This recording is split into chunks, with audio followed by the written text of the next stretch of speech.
How's it going, everybody? Hope you boys are having a good one. We got a new build. Let me double check. It is by new I mean it was created or put together, what's it, 9th? 2 days ago. So that is pretty new. Yeah, that's pretty new. I just recently saw it over in the Rogue Discord and I was like, yo, I kind of want to give this thing a go. That actually looks like a lot of fun. So we're gonna give it a try. It should be kind of good. Apparently it's a Mythic Plus build, although it doesn't sim. It doesn't sim. It does not sim because it does some weird wacky things. It breaks a lot of the rules, which is actually, it's kind of what I like about the build, like the basic idea of it. I kind of like that. I like a build that does something different. You know what I mean? I like a build that changes the, I don't know, the standard, I guess is the word I'm looking for. The play, the meta. Is that the word I'm looking for? Just something different. And this might be a really good one. At least it runs okay in sims for AoE. It doesn't seem to sim great in single target. I don't know if it'll play well in single target, but we'll give it a try, right? We'll give it a go, see what happens, see what it says. As soon as I get some stuff done over in the background here really quickly. I have not had any time to practice the build, so today's kind of going to be more or less like my first time with the build. So we'll see how well it goes, man. We'll see how well it goes. And hopefully it'll go well. Yeah, let me do this here, and that'll be fine. That'll be good enough. That'll be okay. I'll do that. We'll do that.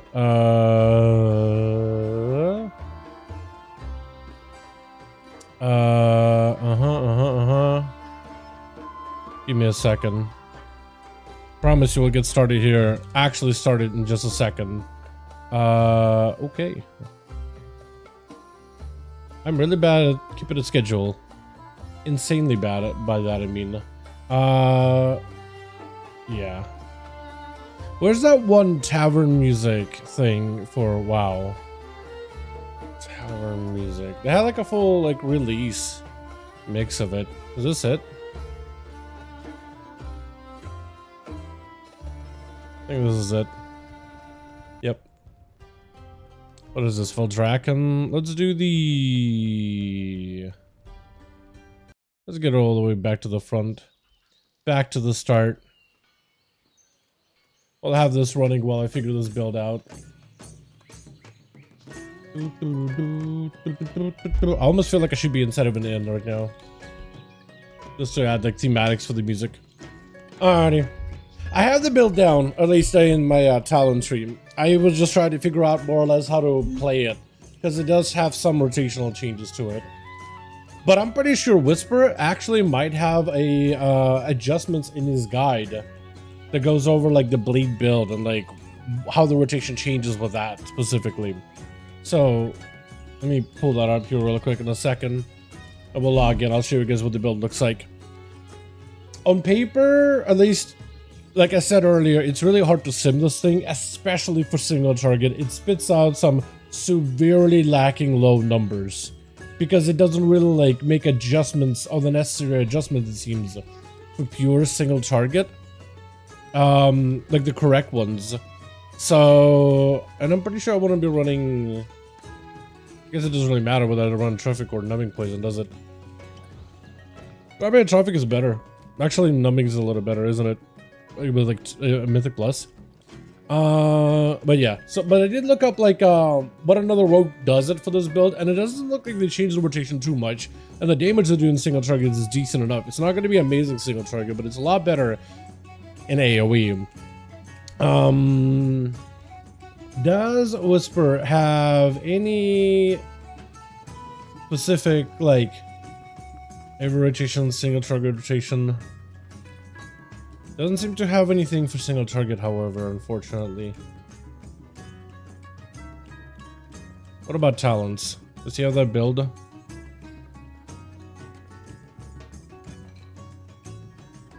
I would have it on Wowhead. Raid Council, Bleed, and Fate Bound.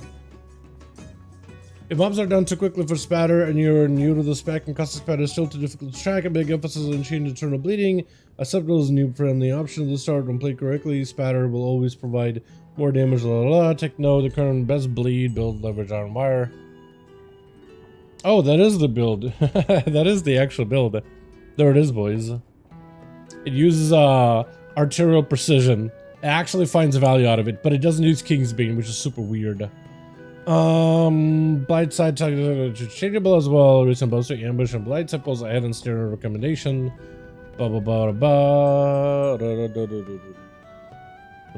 There's a hybrid build. No, I don't think it actually goes into like the rotational aspects of it, does it? That is what I was wondering, if it does anything special in that front. Like pure single target. It doesn't really. Maybe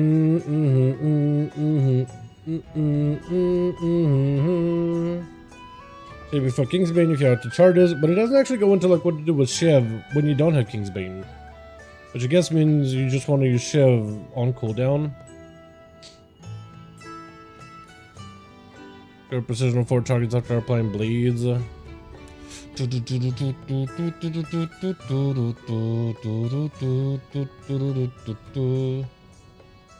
Okay, yeah, they don't have it here, but they should have it in hopefully the other one.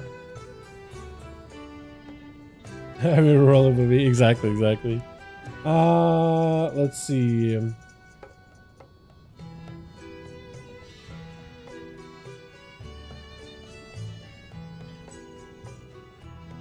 What general changes? So they do have it actually in the Rogue Discord. Very similar to your one to Crimson Tempest in single target, maintaining that is a priority over regular Venom. Darkest side of Venom is higher priority. Use melee ambush with 3 targets and shoot for AoE with arterial precision.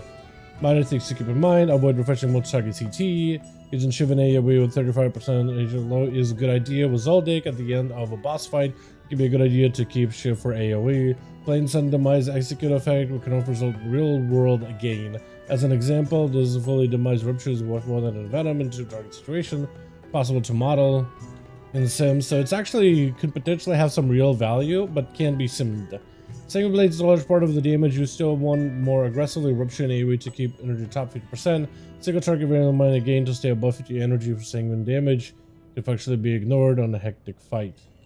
Got it. Okay. Yeah, I don't really know how you're supposed to do that. I feel like I have like no energy whatsoever when I tried that build. At least when I was hitting a train dummy earlier. I feel like I wasn't really doing anything whatsoever. Okay. Well, I guess I should find a dungeon. I also wish I had a little bit more mastery on my build.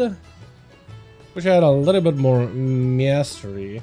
Another thing I do wonder is, I wonder if I have like a, I wonder if it's better to me to go crit mastery ring over the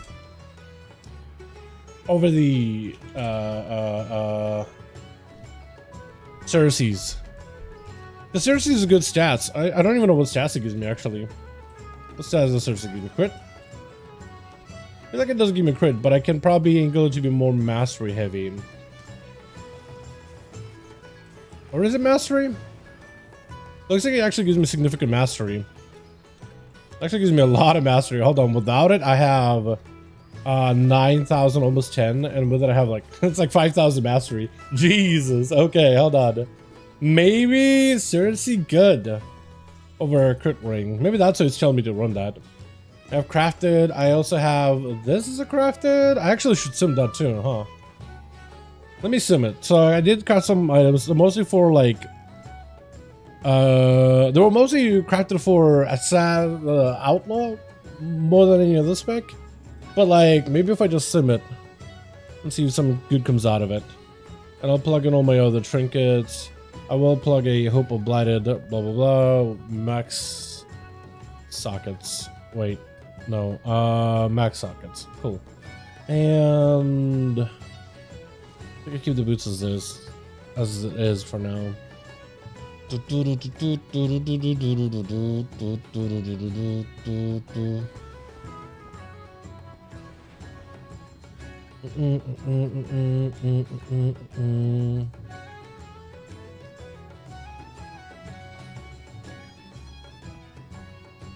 Okay, we'll try that. Just to make sure I get some decent enough combinations to work with. I also don't want to be sitting here running Sims basically the entire time like I did yesterday. Yesterday I felt like I did that for way too long. Way too long.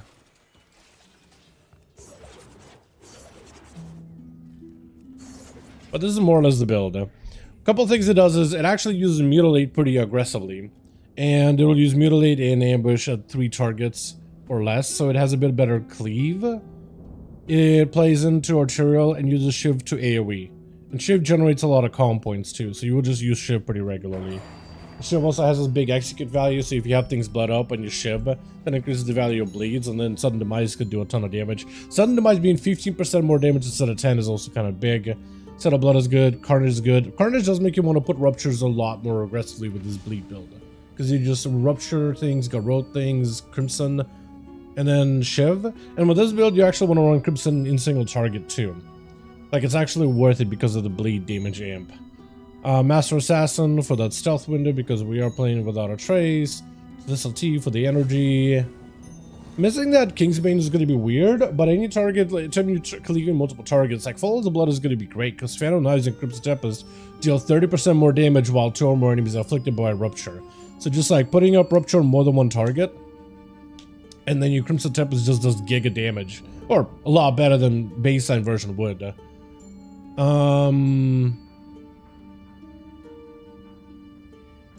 I guess Shadow Step is good here. And then after Deathmark expires, 30 seconds, 30% increased damage. So that actually together with Shivs is really, really good. Like using Shiv aggressively outside of the Deathmark window is massive. The problem, however, is with usage of Shiv outside of that.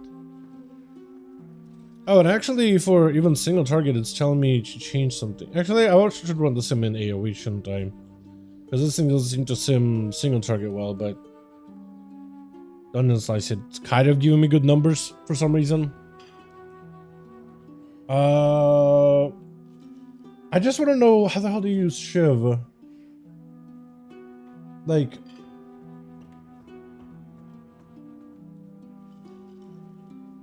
outside of what's it?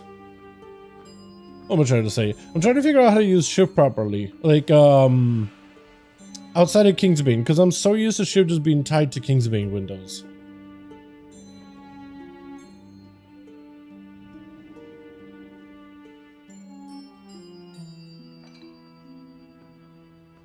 Shiv as follows: use 1 charge after Deathmark, then extend the debuff by original charge when Deathmark is gone. But like, what if you're not running Deathmark is my problem.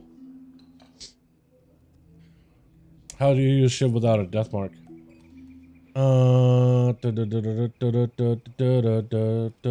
Because everything is so like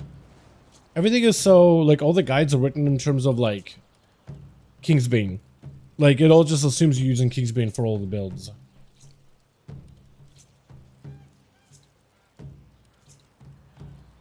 Issue after Deathmark expires, but before casting next Darkest Night Empowered. Cast Shiv, cast Kingsbane. Blah blah blah blah blah blah blah. Yeah, it takes Shiv into account with a Kingsbane in all the builds.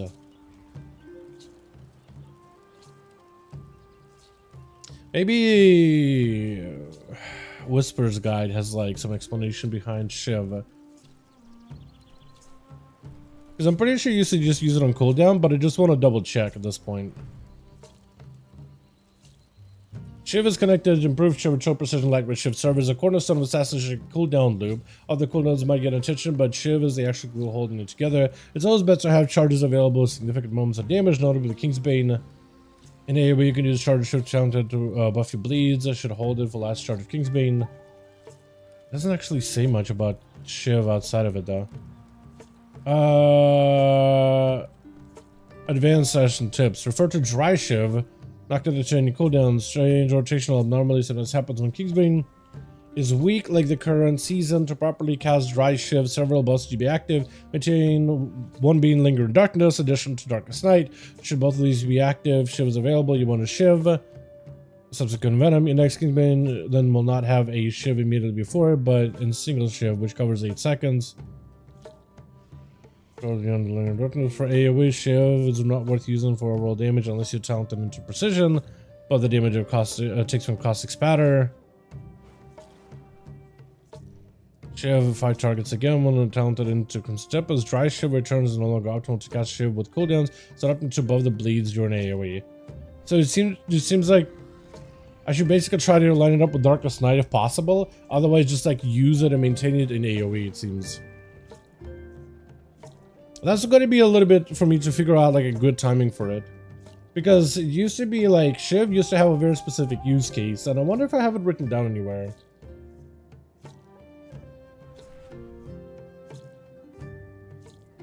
I think I used to see it like there was like a separate window before.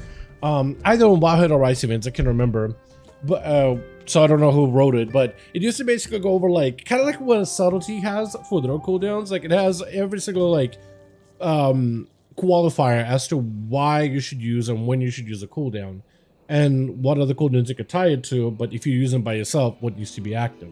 For Shiv, I just have no idea because everything gets so linked to Kingsbane recently. It's became kind of difficult to Shiv without it, basically.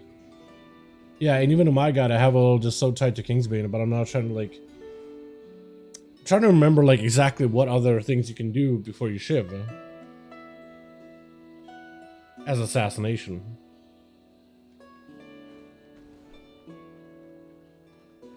I'm running a quick sim real quick for the gear that I have, and well, hopefully we'll what is it? Hopefully we'll figure something out, boys.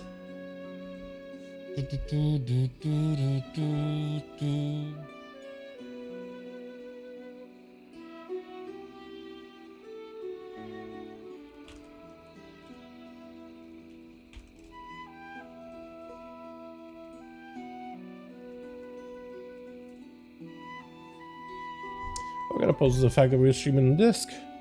Unfortunate. Let me take you guys with me.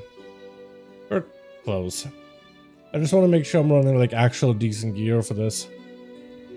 But if anything, it seems like the build should be heavily mastery, heavy crit, so nothing is really all that different. Majority rotation doesn't really change that much.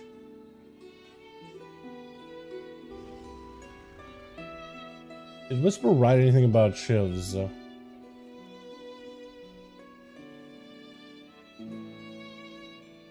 Not really.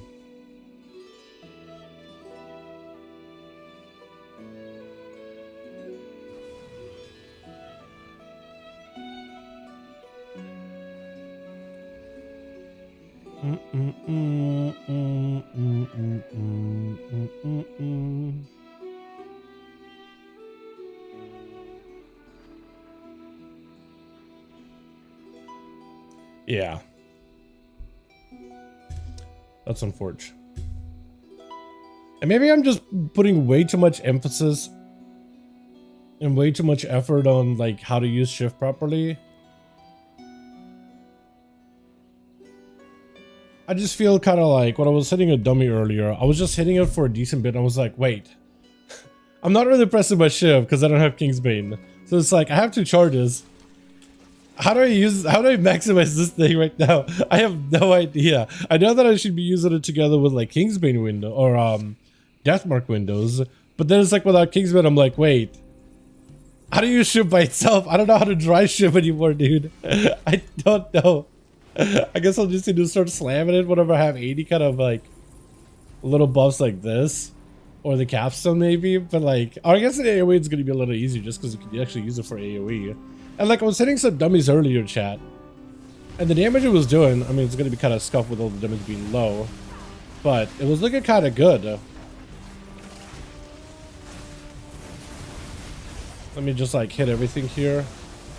Shiv, fan, and just PM Venoms a couple of times. Get some bleeds.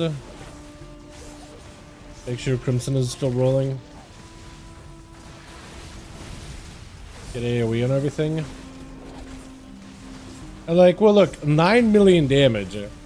on 5 mobs is kind of ludicrous. Like, actually ludicrous.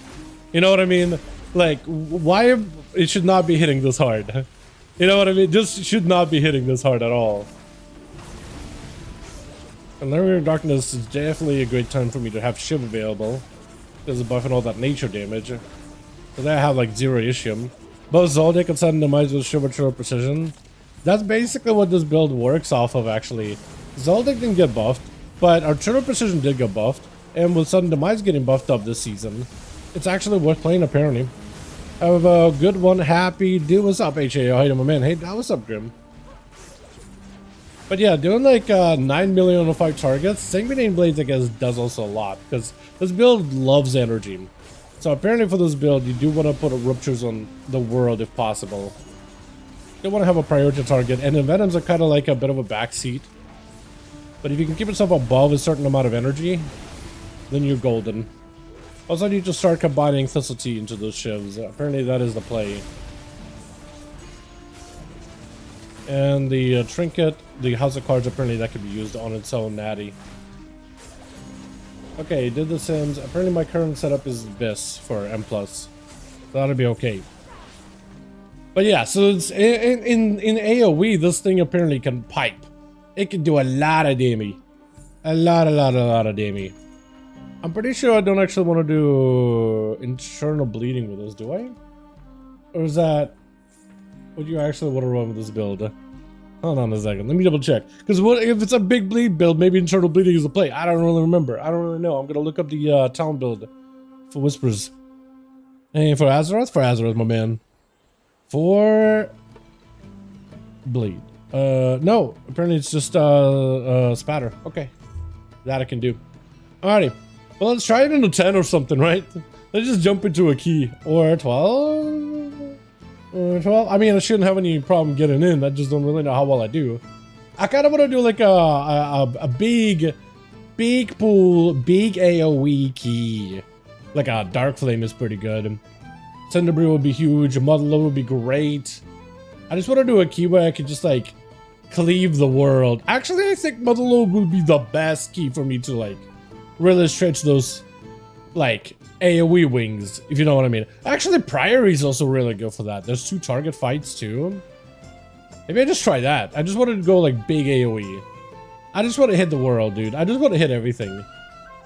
Also, I also want to test out, dude. I've gotten almost 3100 in this rogue, right? Literally 10 points away. All 13s with a couple of 14s on my belt. I want to see if I'll have a hard time just getting into groups, you know what I mean? Just getting in. What do you think has more AoE? Motherload or Priory? I feel like it's between one of those two, right? Because Motherload has a lot of AoE you do at the beginning and then throughout the rest of the dungeon, really. It slows down a little bit at the end. Priory also has just a lot of A-pulls. There's just a lot of mobs, man. What's up, Down Chub? What's up, Refuse? How you doing, my guy? It's gotta be Priory, right?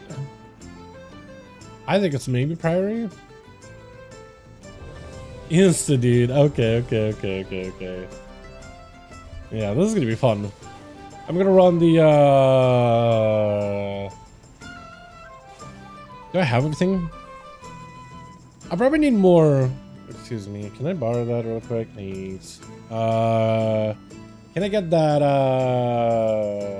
Let's see how expensive. These are expensive, dude. Chat. Not long ago, I tried to find a way to convert my NA gold into EU gold because I was going to get someone over on the EU. That being said, I found out pretty early that I can't. So I was like, what? 4 tokens in, I was like, oh wait, you can't do that. Because I thought, okay, well, I have an EU account, I have an NA account. You can normally send like BNet currency to other accounts. I thought, well, I have 2 accounts technically, but Blizzard's like, well, they are 2 accounts, but they're in different regions, so they can't interact with each other. Even though they're all your account, you're tied to your stuff. I'm like, okay. So I was like, all right, well, I spent all those 4 tokens for nothing. That's fun. At the very least, I'm a Night Elf now, so that's cool. Actually, Night Elf has been a lot of fun to play with. I actually haven't, outside of PTR, or beta, I never really played much with Night Elf, but I kind of like the meld. In dungeons in particular, it's so fun. Hold on, I actually want to put stealth on the bars here too. Because I kind of like having stealth like on a separate keybind, because sometimes subterfuge just takes a second to really catch a proper re-stealth, so just having a separate button. So did you find a decent looking tank we roll? There's no decent looking tank. There's not even a tank. Oh no. I kind of want to leave this group because I feel like these guys are going to do a lot of AoE. I kind of want to go in a group, but there's like no AoE, man. I want to be the only one doing AoE. Is this PvE? It is PvE. What do you mean? Is this a gain all around, or is it old hybrid build, or is it single target and just AoE, okay? So I have no idea some of the strobes. I have no clue. I am not like a, are you just sitting down? Is there, can I also sit down? There we go. There we go. Now we can both enjoy the rainy weather. I have no clue. Okay, I have zero idea. I haven't played this build. I haven't tested it out. This is the first time I'm really like getting into it. This build is difficult to sim apparently. Like running single target sims, it's spitting out like 1.6 million DPS, which is just criminally low. It doesn't run Kingsbane. It's a really weird playstyle, but apparently it's supposed to be good in single target. There's just a lot of quirks regarding how to sim it properly. It can kind of do AoE, but single target apparently doesn't really do super well. So it's one of those like experimental new builds that's like, you just have to try it for yourself. And apparently there's rogues right now that are trying this build and doing some high-end keys with it, like 15, 16s. I think maybe I saw a 17 running the arterial Shiv build. So this is my realistically first time really giving it a proper shot and solid go. This isn't something that I like, you know, play around with on a regular or by any measure. Can I convert to BattleNet login EU? No, you can't. I thought you could. Because look, my NA account and EU account are technically one. But however, they're separated by a region. So like if you're EU region, and let's say you have a friend on NA region, and let's say you want to like send them some, I don't know, BattleNet balance so they can buy a pet or whatever, or just gift them a pet. Okay, gifting like expansions to friends or pets or other things on the store, or even sending BNet balance, Blizzard has no issues, but the regional EU versus NA thing, that's like a curtain, right? Even if I own both accounts, right? I live in NA. I own the EU side of an account, NA side, which is essentially one account, right? I just have the EU and NA. Because a lot of people, what they have to do is they have to make a second account in EU region, one account in NA region. All I did is initially I was like, hey, I want to get an EU version of my account. Like, I wanted to just play with EU friends, but I didn't realize I would be logged by region. Like, what do I do? And a GM basically enabled an EU version of a starter account, which allowed me to boost it. So they're literally one account, but since there's still that curtain of EU and NA that separates the regions, I can't even like, on my, basically, I basically, essentially, think of my BNet account wearing like a trucker's hat and waving like the American flag like a true patriot, right? And I'm like, I'm gonna get some Dolores in my pocket, right? And then I switch out, drop the flag, drop the trucker hat, put on like a beret and grab a baguette, get myself, I already have a mustache, so I'm just like, oh, now I'm European. All of a sudden, that money in my pocket disappears. I can't use it. So I thought I could, but I can't, right? Even though my account is the same thing, EU and NA are one entity. My BNet literally combines everybody on the EU and NA. I'm seeing Adam Power, who's out there in Europe gaming on his Drakthir Mage. And like, I can't like do anything for my EU account because technically it's its own thing. This guy going tank. Brook Shields? I mean, if he wants to tank it, that's fine with me. Or maybe he's not tanking? I have no idea, dude. This is, we're trying to get a group for the love of Priory. Why is this such a struggle? An absolute struggle. Or maybe this guy does have a tank spec. I mean, if Brook wants to do it, dude, let him, right? Let him. I kind of like the whole purple setup they got going on. The weapon and everything? What is that? Over the Zero Blade. Don't those usually go in your back, or is that on the side? I thought those were the ones that go in your back. That sucks. For real, man. For real. I thought you could, so I was like, alright, 1 WoW token, 2 WoW token, 3 1 token, 4. I was like, alright, well maybe I should be able to send some gold over or whatever to my EU account. I couldn't. I was like, oh damn. There goes a lot of my gold for rating tier. Because I don't really spend gold on my rogue. I don't spend gold on my main. I barely even use the gold to even like fuel crafted gear for my ults. I usually try to do like world events and weeklies on my ults to get the gold, or if I ever get like a lucky BOE or whatever, or I'll just, you know, do an hour of, maybe not an hour, but like 30 minutes of mining, gathering, sell all that I can. You know what I mean? I try not to take the gold. I don't know why I'm going to this place. I should be porting to Priory. But yeah, I try not to burn too much gold on my rogue, just to make sure that I'm like never ever starve for gold. You know what I mean? That's all I try to do, is to make sure that I never have to worry about gold or none of that whatsoever on this character. Yeah, so... Oh, that's loud. So yeah, with all that... Yeah, I'm down to less than 1 million. I'm like burning through it pretty quickly. Just like making sure to keep up with all my gear and everything. It's a pain. It's a pain. Let me tell ya. It is a pain. I get it to be off about the gold thing. Yeah.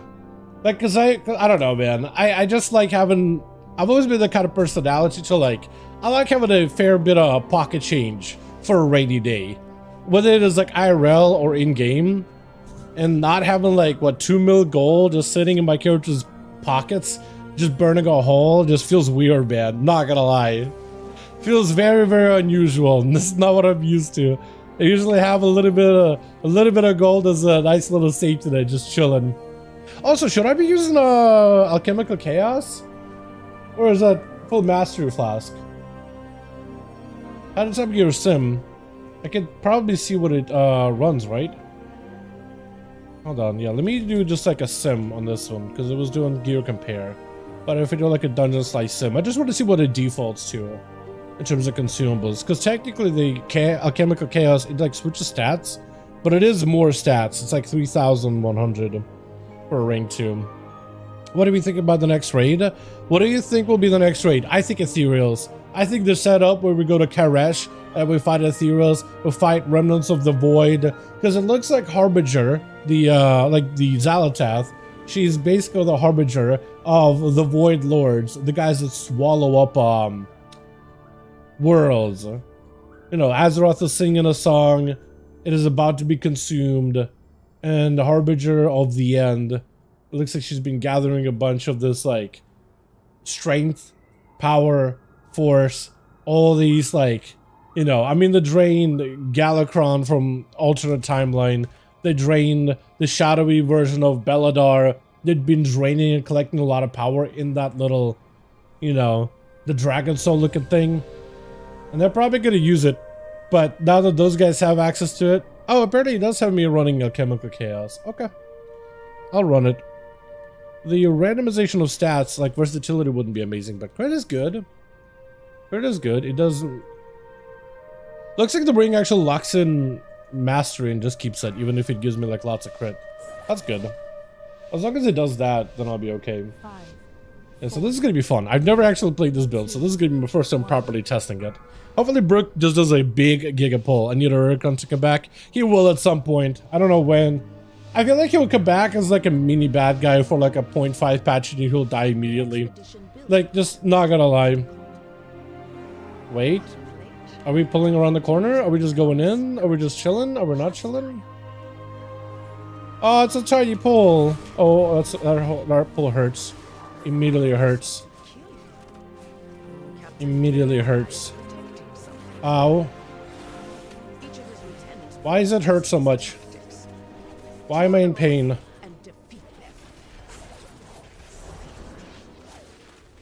Oh, now they're all doing that. Beautiful. Trying to find you. Here you are. Try to shiv them all. Put ruptures on everything. Ruptures. I mean, 11 million, 12 million damages seems pretty good, huh, chat? That seems kind of good. Right. I mean, everything melted really quick. I mean, I guess that works, right? Ah, that's a baby pool. I don't like that. Too small. We can go bigger. Slightly better than that. Come on, guys.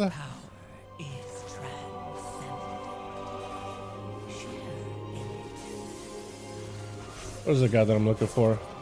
That's gonna be the end of me, man. Is just not being able to find the one guy that I'm looking for. Okay, they're all defending. Where's Shiv? Big and Venom. Okay, and he's immediately back in defense. Fun. Put up some more bleeds. Big and Venom. Now we can just kind of go... Yeah. I guess there was some application with them just getting executed. I really want to try this in like a higher key. But so far, this is surprisingly okay.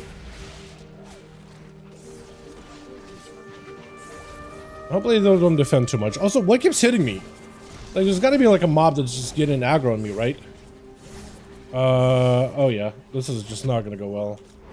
He doesn't know about the corner strat. If he pulls himself against the wall, he won't go flying.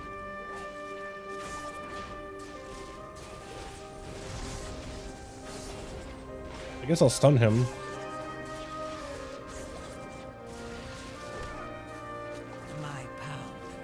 And then I guess Death Mark. Might as well. Oh, I could just mutilate that here, actually. Also want to keep Crimson Tempest on single target at all times. It's that type of a build where you even want a Crimson Tempest on single target, which is weird. Something I'll have to get used to, but apparently it's really good. Okay, so smaller pools, you actually do a lot of damage with this. So I can't get mad at that. I just don't really know how it's going to go in single target. I feel like that's where this build is going to literally fall apart. Is as soon as I hit anything solid to target, it's just going to be real bad. But we'll see. Also, I hate how mobs just kind of walk in. Because then I feel like I'm just going to start dying.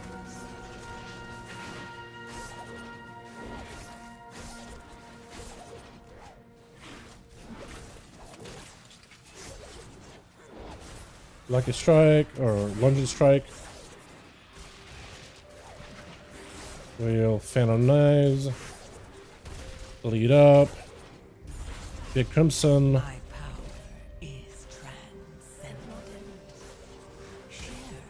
Ow. That was my fault though, to be fair. I'm gonna die.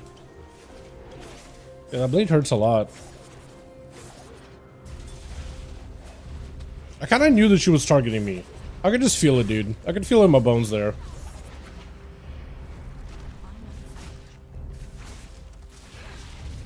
Is there a guy walking? Did we die? Did we lose somebody? Thunder strike again. Oh, she targets somebody. Like, right as she's about to leap, she actually lands a target. So it looks like she picks a target super late. Which is weird. I kind of hate that. I really kind of hate that. Like, she's gonna pick somebody. Look, she looked at me right before she leapt at me. Ow. DPS a bit low now. What do you mean DPS a bit low? 3.69? Is that low? What do you mean? What kind of DPS are you guys seeing from other classes? Or is that you just trolling me? Please. Please, I'm dumb and impressionable. Leave me alone. We're gonna pull. Maybe he meant to. Alright, we're gonna just bleed everything. We're gonna die, but it's okay. We got the knight. So we're just gonna blind everything for a second.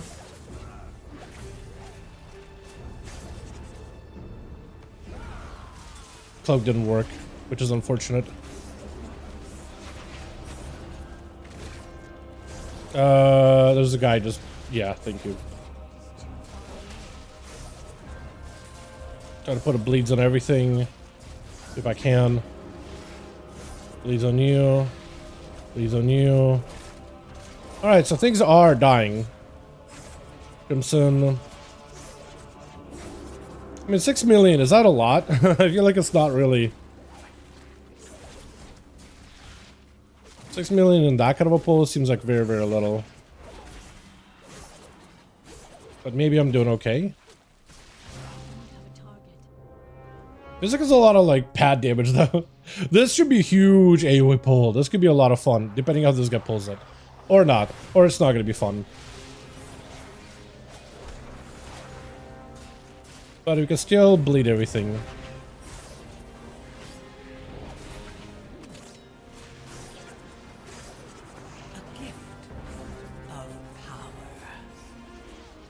Everything is split up. I think I'll save my vanish for the next pack.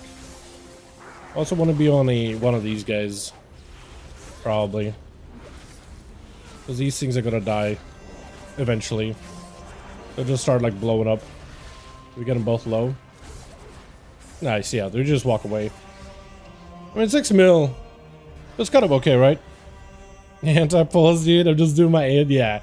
Anti-pulls, dude. We're trying to go small.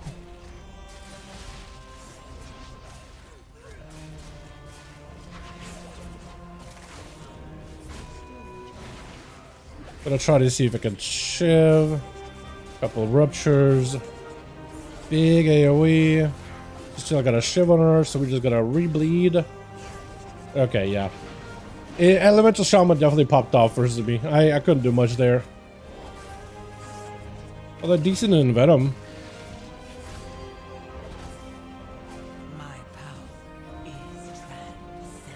And this build does want to do a Crimson Tempest single target, apparently.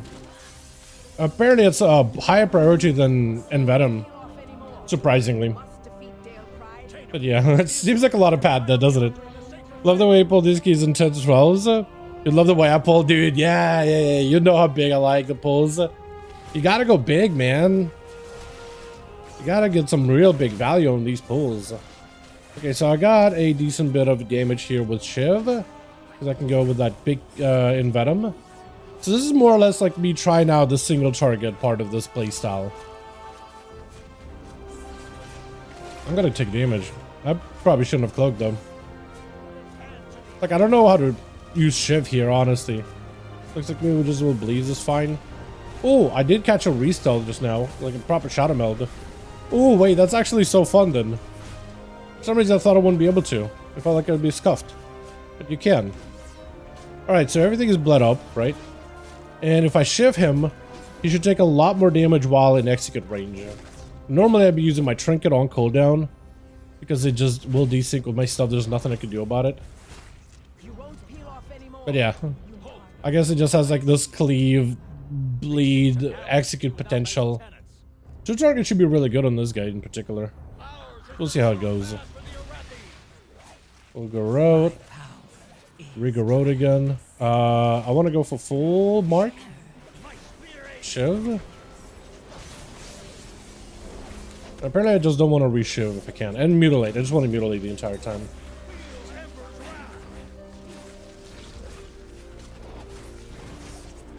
And as my energy gets low, or bleeds get low, I will do this. Big Venom. Rupture.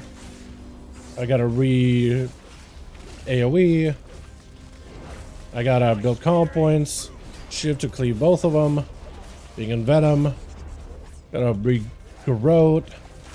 Rupture's fine to reapply. Gotta re-corrode her.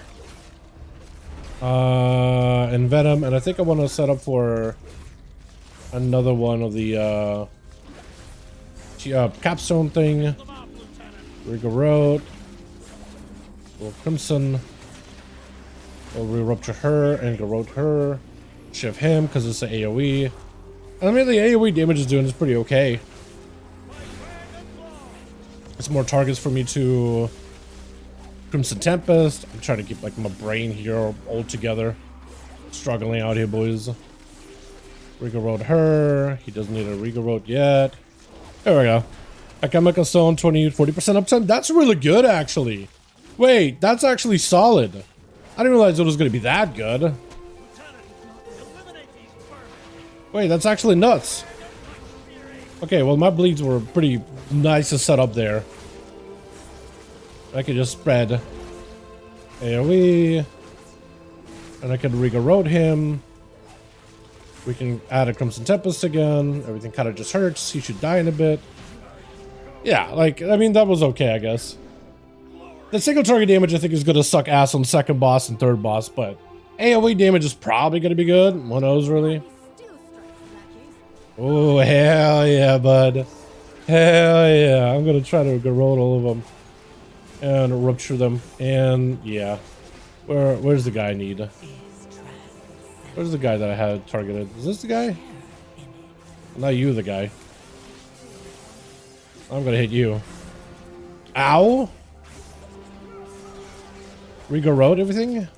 Okay, I couldn't catch a proper restart, but it's okay. We're doing 10 mil. I'm okay with that. 10 mil is fine. Just gotta re-rupture them. I missed the guy that had a big old capstone on. I think that mark. I just lost it completely. I don't know where they went. I lost him. But it's okay. So we have this guy. Yeah, this seems to be like a Giga AoE, really nice AoE damage build, but I don't really know if it does anything outside of that super well. Are my weak auras still on? No, I was thinking they were. Oh, you want to pull these guys? I mean, I guess that works.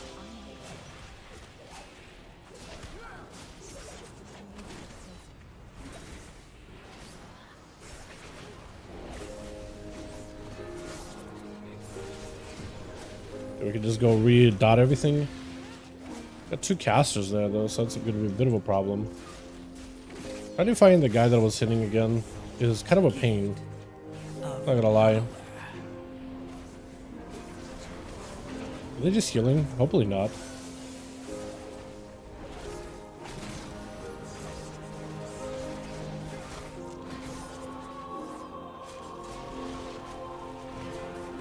Ow.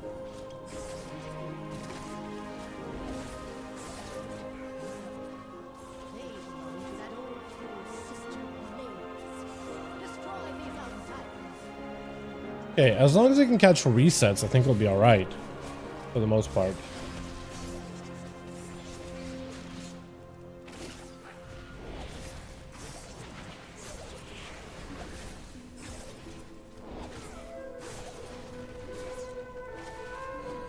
Can't really stop her. Or him. The priest. Oh, is the Earth Ellie, isn't it? I was thinking for a second, like, why is he just standing in there? But now it makes a little more sense. I'm gonna die.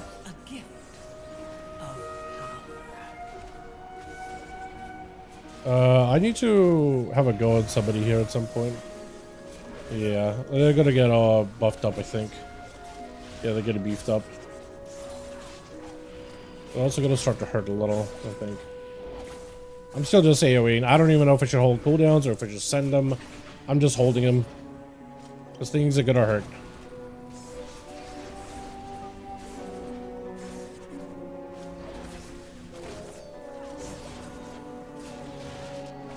I also need to do a better job of bleeding everything else with rupture.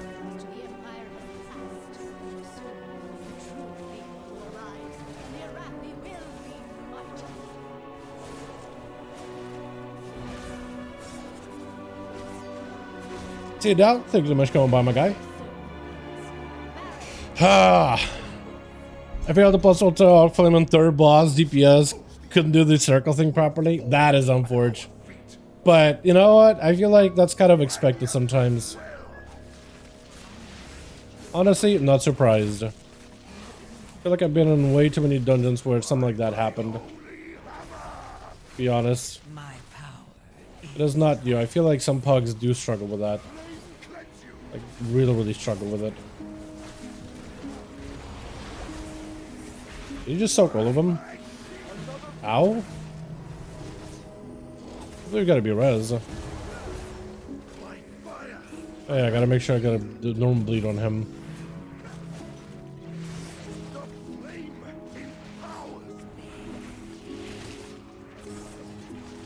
Okay, well, Crimson Tempest.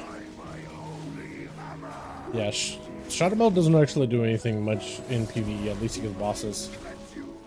Unless I can catch a re-stealth, it's a little rough. Do you want me to do it? Ow. Okay, so dead. Oh yeah. Do you have a res? Okay, let him stabilize. Didn't I cloak? Did I cloak too early? Okay, we're back. We're back. For now. Ow, also something hurts me a ton. Oh, hammers. Oh, hammers. I'm just running. I don't like where he's at. Waddle, waddle, waddle, waddle, waddle.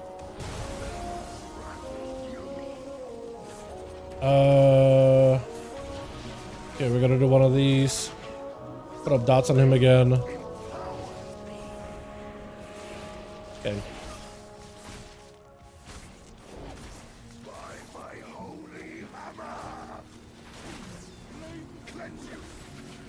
Okay, and I could Shiv now for a big envenom.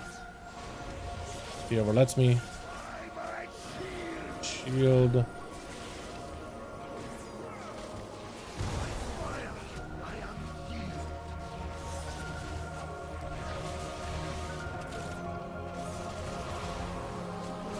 Someone needs to grab one. Oh, we're dead. Yeah, we're dead. Is it the healing? Is it the damage? Yeah, look at the damage, dude. I feel like a single target, this build doesn't really do much. It's like a good AoE build, but it sacrifices a lot for single target. I do take negative damage though. Gallic exchange because it's so good for pulling his blood DK. Yeah, the shield. Yeah, I imagine that's really, really good. You know, even if you do a full wipe, I actually think we have plenty of time. We end up getting a lot of through the AoE adds super quickly. Why don't we have the tank soak in this? He actually takes like negative damage from that. Yeah, we should definitely have the tank soak this a lot more. But maybe Brooke is just kind of letting us do it. Also, we're spreading way too much out for the hammers, dude. Random deaths to shield, pyre. I died to a dot. I don't know, man. Maybe like a healing? Maybe we did something wrong. He soaked all of those, just died. We have time though.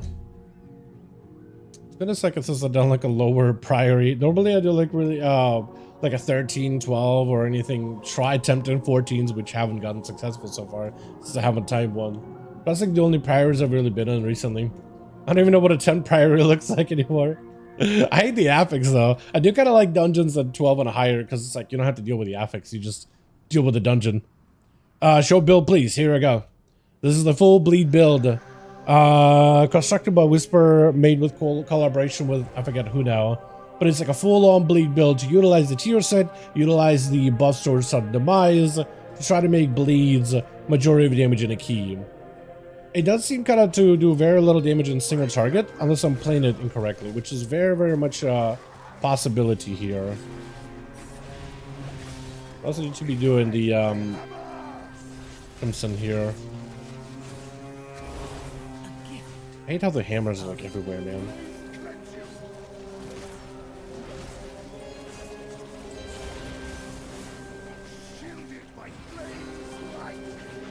We don't have to soak immediately either. I think maybe that's what we're doing wrong. Trying to soak a little too quickly.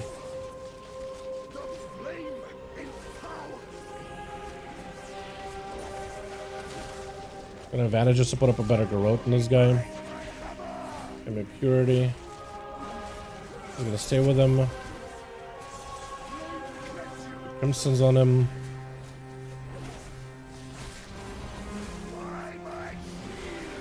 Oh, Castigated shield hurts so much. It's not enough to kill, but it's barely.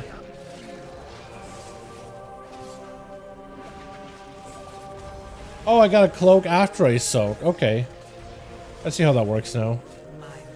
For some reason I thought you can cloak and then soak.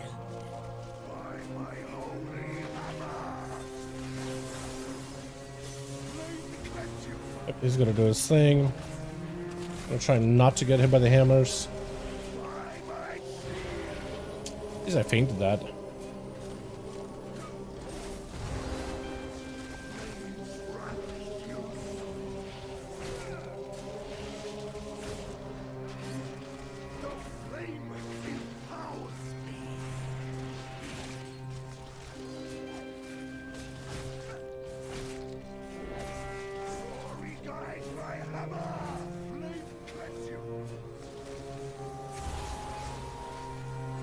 Go and reach him. Ow. Walk out of those. So I gotta... Nah, just kill him. Yeah, this build seems to benefit a lot from just keeping bleeds on things. It is gonna be a decent sacrifice in single target, I think. But the AoE damage that it gains, I think, since you spend a majority of the dungeon AoEing things, I think it should help you, like, deal with the mobs a little easily. That makes any sense.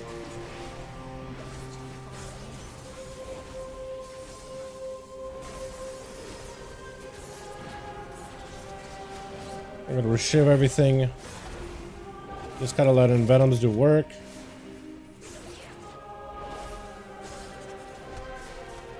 Put some ruptures on everything.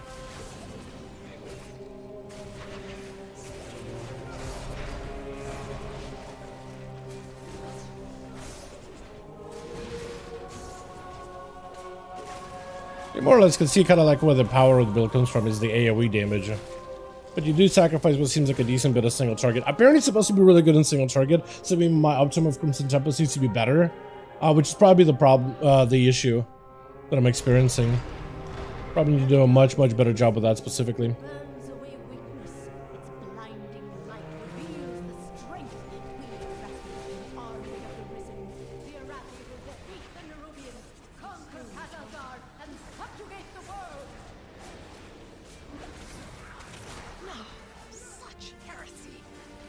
Redot him, so he should just melt. I need to be not on him. I need to be on this guy.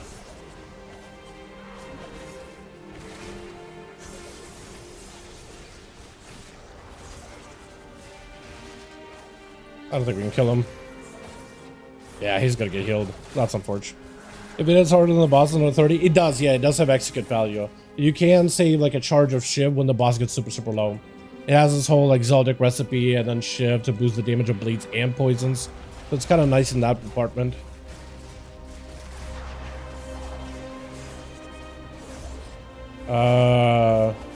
Problem, I cannot hit him. Thank you. I'm just trying to live. I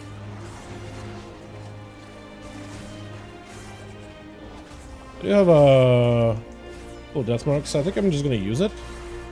Oh yeah, maybe I should have saved it for a little bit, like a later, second later.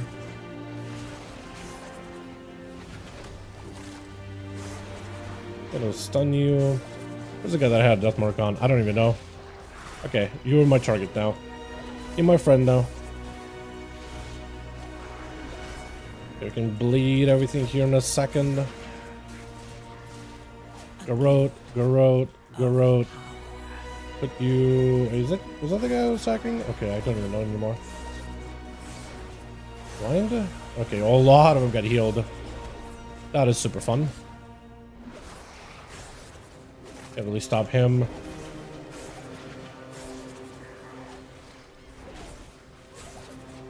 And Garrote and rupture things though. He also needs to be ruptured. It's on me. Shiv, because we can AoE with that. And this build also has a lot more of this focus damage because you can kind of like mutilate spam and ambush spam in 3 targets. So it should have a little bit more priority like focus damage, which should be nice on paper. Like here I should be able to funnel a lot of the damage into the big guy. And that should be a lot stronger because I could just kind of spam my ambushes at him. So apparently the build is pretty good for that specifically.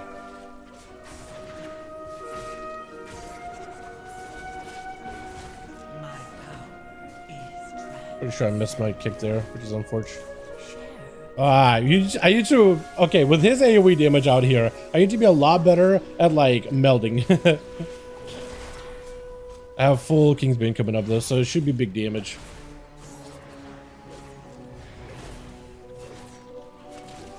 I just need to make sure to reapply Crimson Tempest whenever I get a second. And the priority of those build also like prioritizes bleeds like Crimson Tempest, Garrote, Rupture above Envenoms. Only Envenom that is prioritized higher is the Empowered Envenom with the Capstone. So it should be really, really good.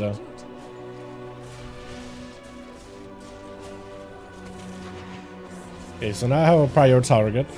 We just sit on this guy for a bit. Get a couple Envenoms in. And we can re-garrote things and make sure to re-rupture them again. And go back to this guy that we can just kind of focus off of. While keeping Crimson Tempest alive, then now we can switch to a different target. Make sure to Envenom once so I can spatter. A gift of power. Yeah, everything died pretty quick. You can kind of see more or less like what this thing can do as a build in AoE. And like the priority focus damage. Sim the build versus the poison build. I did sim it, I guess, like the current Mem Plus build. Yes, this build comes out with higher sims, at least in AoE, in Mythic Plus, like in Dungeon Slice. In single target, it is atrociously simming though. But apparently, I'm also told that it doesn't sim super well in single target because it like kind of breaks the way that Assassination plays. Because right now, a lot of the Assassination core is kind of built around Kingsbane windows and everything. And to separate all that is kind of difficult. But yeah, this build right now does not seem nearly as high in single target though, is what I'm being told. But apparently it's pretty good. Like, it has a lot of quirks for them to work out, but it should be better as just a build. And I have a full Deathmark window coming up here in a bit with a Shiv. Although even with that, Crimson Tempest is still higher in prio. Rupture is definitely a higher in prio.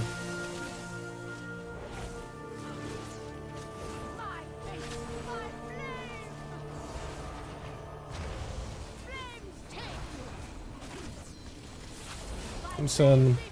I'll keep Crimson up the entire time here as best as I can.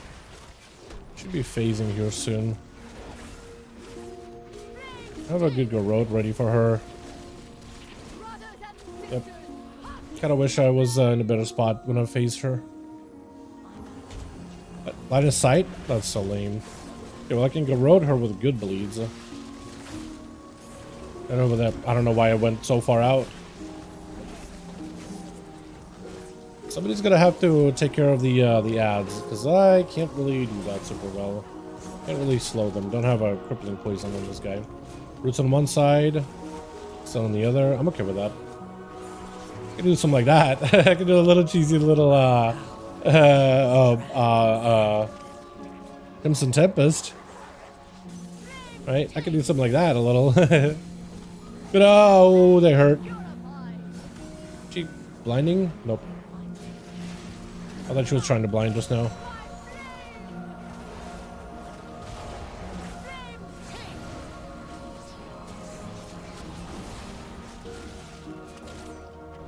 And Trinket's back up. I should have used it a little earlier because I was kind of wasting its cooldown.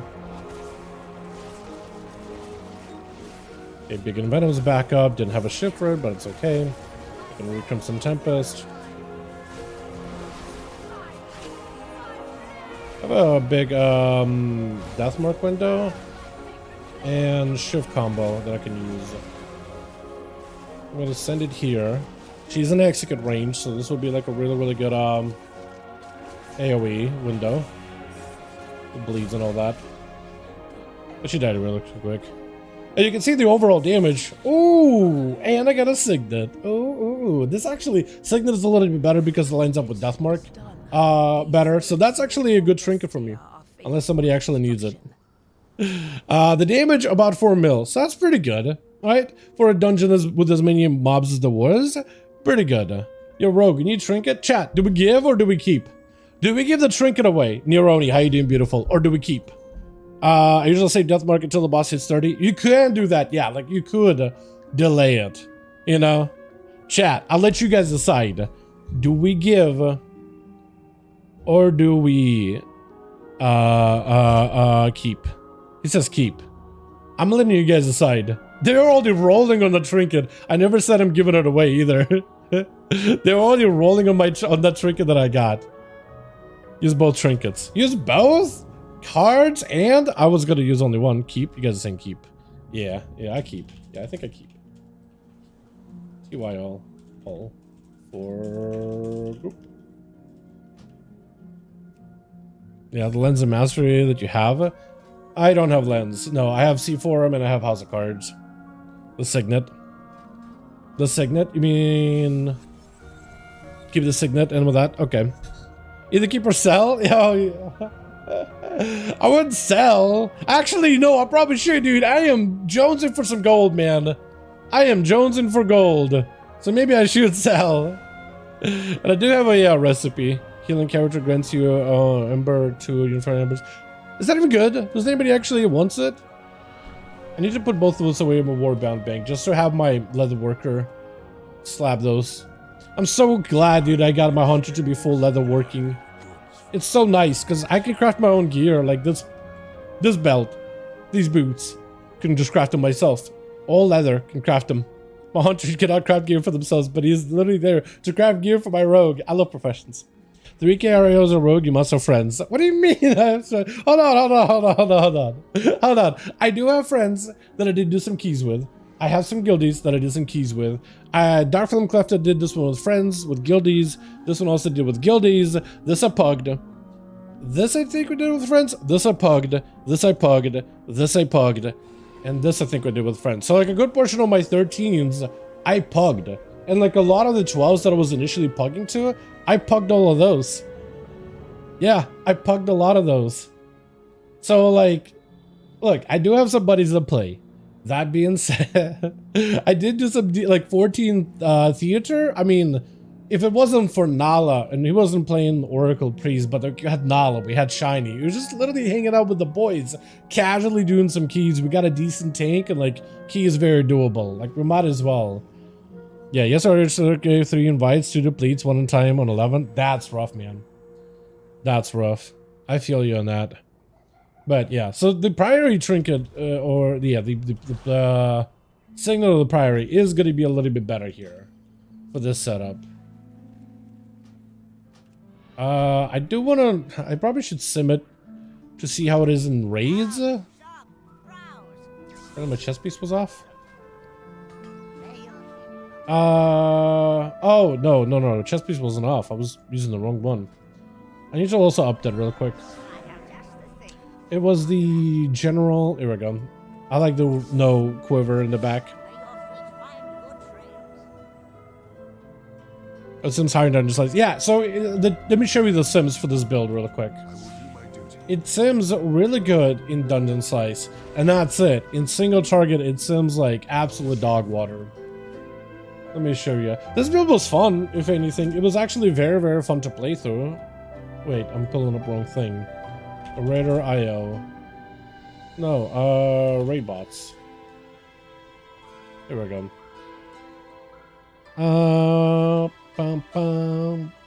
Okay, here we go. Okay. So these are the sims of this build in AoE. I was simming some trinkets against it. Pretty sure Priory is better because it lines up exactly directly with your death mark window, so that's going to be a little bit more efficient. But yeah, 3.7, it does more. Can I sim it against like my other? I think this was where I simmed the talents. Yeah, this is the current setup with the normal base talents that are like the hybrid talents, like the Kingsbane window. And then this one was just simming for 40 more in AoE. Like the current gear was like the original talent setup that most people run. I don't know if I can pull up the whole HTML thing for it, do I? No, I won't be able to figure out which one is where I find it, but I basically was just running the normal M+ build here. And then this is the bleed build for dungeons. This is what it seems in single target, 1.7. Because I'm pretty sure the game just doesn't really know exactly what to do without Kingsbane, because it attaches Shiv to Kingsbane so heavily that it's just not quite sure exactly what to do, right? But like an overall for the dungeon, you spend majority of the instance, and maybe that's just my thought process, is maybe those sims are not quite accurate on single target. But a huge portion of the dungeon you'll spend not fighting bosses, because bosses 3 minutes, 2 minutes. I guess we did wipe. It's like 2 minutes, 2 minutes, 3 minutes. You're looking at 7 minutes versus 8 minutes, 7 minutes, 5 minutes. Majority of the dungeon is spent just cleaving and AoEing things down. And that's where the Crimson Tempest, Rupture, Sanguinary Blaze from the Bleeds, and Corrodes get a lot of value from. You will lose some damage on a boss time, but you'll get a lot of AoE. I still won't beat the raid single target, but it does better with haste. This build apparently does a little bit with haste. This one doesn't hate haste. Actually, if you have a priest and you have a PI and you don't have an unholy death knight, you become a better target because bleeds directly relate to haste, because the more haste you have, the more bleed ticks you get. So this build doesn't want a lot of haste. It wants like 8 to 10%. I definitely have way too much because I'm mostly built as a outlaw. So I will pick up some things with haste on it. I could maybe sim like, I don't know, this bracer with Mastery Versa. Maybe that'll be better. You know, but like, I'm pretty sure the socket is a lot better. I'm running Haste Mastery here. Haste apparently is doing okay in single target. I could try Versa. I doubt it's good in Versa. I wish I had a better neck than what I have. I never got a good neck when curing the rogue. I'm running Symbolic Victory or Lingering Darkness for Deathstalker Tree. I am not running Symbolic Victory because it just increases the next venom damage, while Lingering Darkness grants you 30 seconds of 30% more nature damage. That is poisons, that is spatter value, that is Shiv value, right? Because Shiv gives you like the whole nature damage taken increased by 30%. Big Envenom, that is also Darkest Night value. So it's actually better in AoE. This is probably better in like a burst situation like in PvP, right? Shiv, Big Envenom, take him out really quickly. But the Lingering Darkness is better as an overall choice for PvE generally. I mean, you could probably run it, the other one, if you were like want a really big Shiv with like maybe a big Darkest Night and a huge spatter.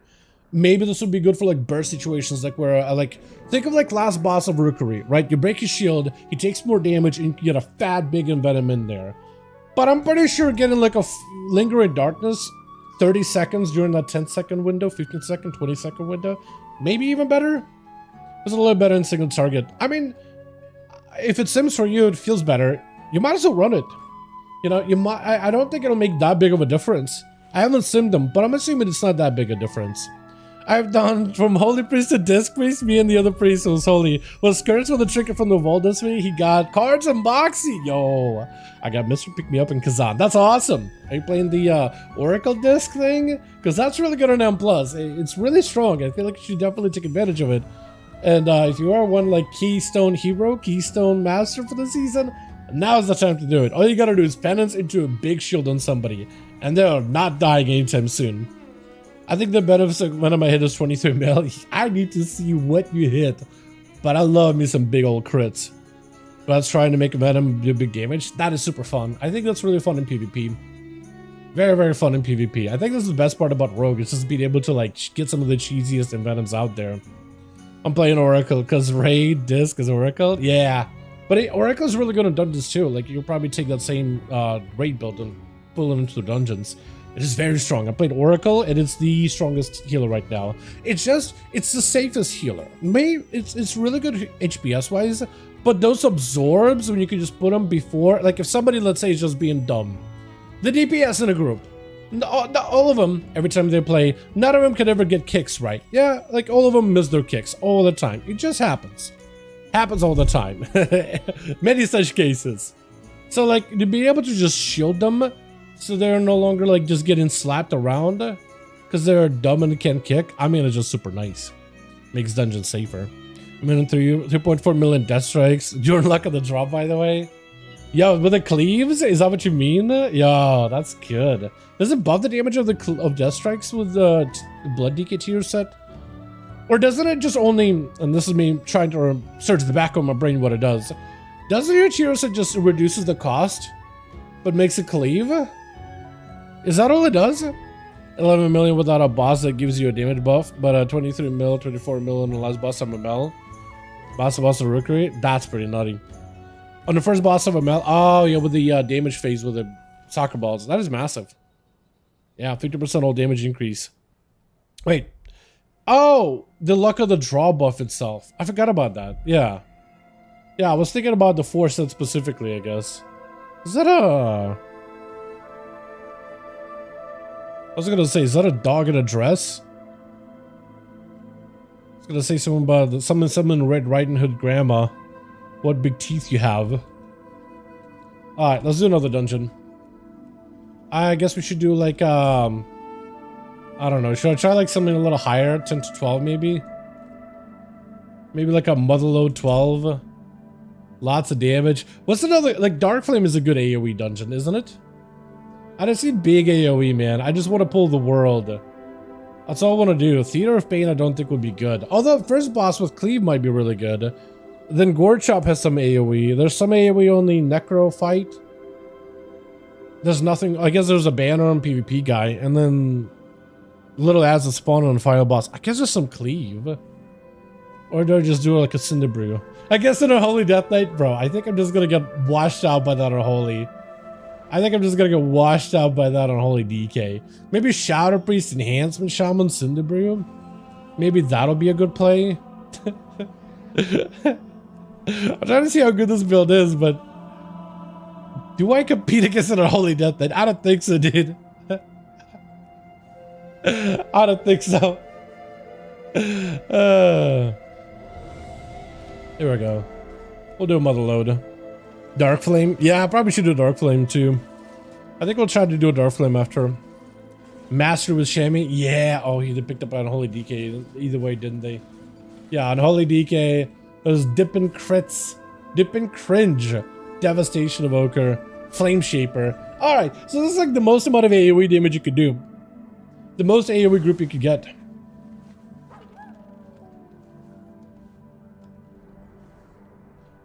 Which key? I think you did Mother Load. I need to be a lot better at like catching shadow melds with the restelts. I usually run mastery pots.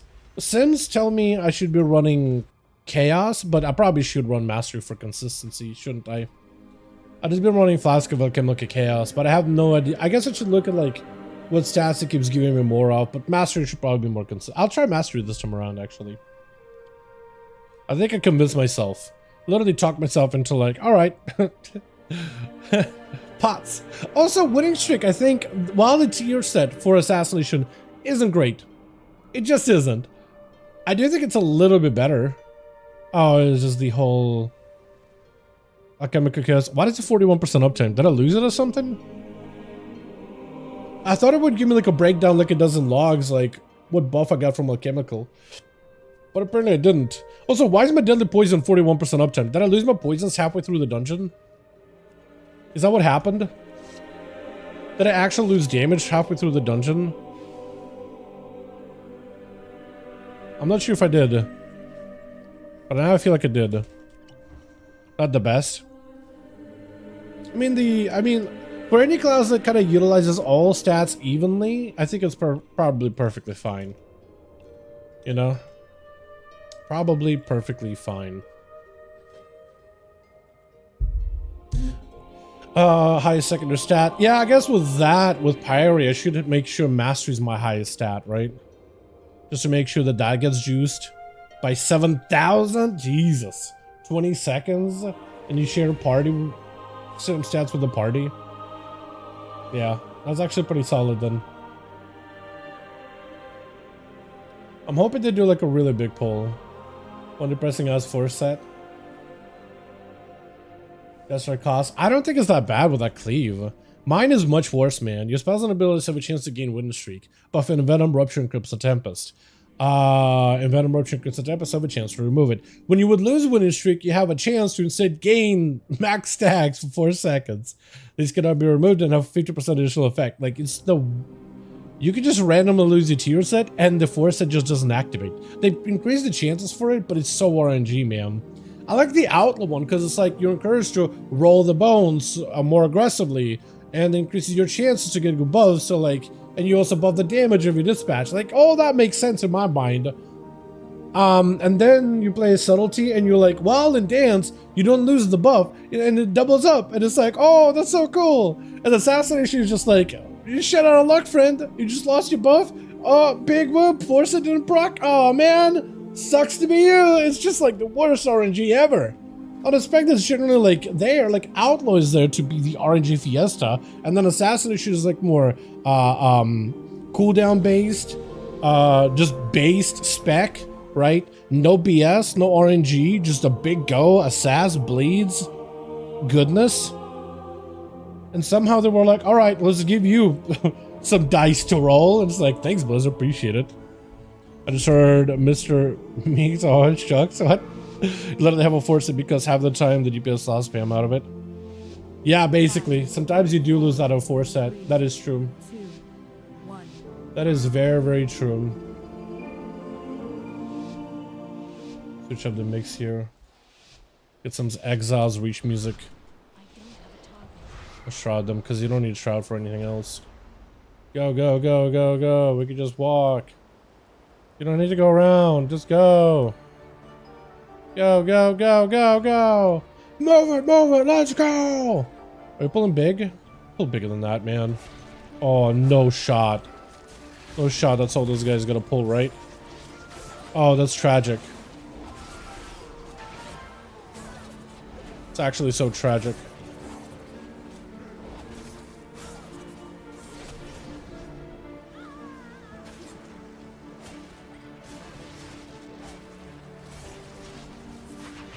That actually is tragic. A little more, maybe? We go road things again. Go road these guys, I guess.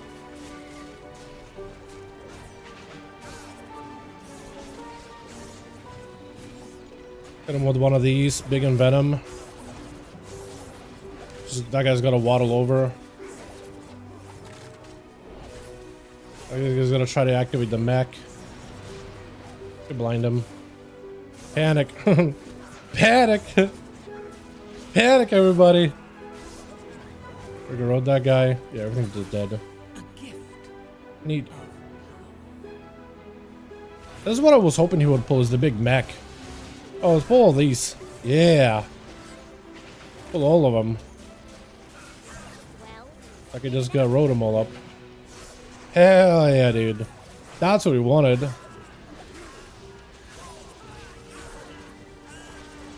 That's what we wanted.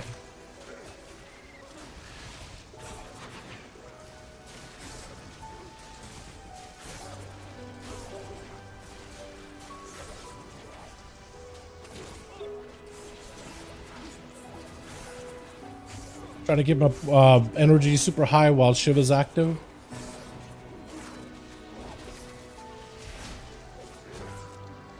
Rigorote you.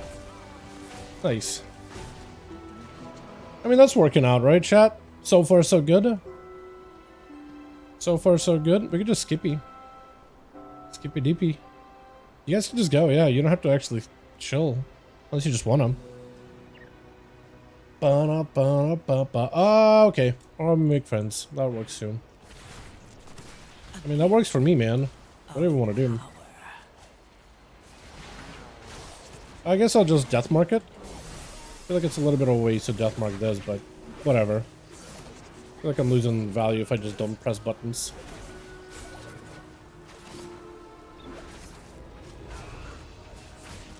Caught that resell that time.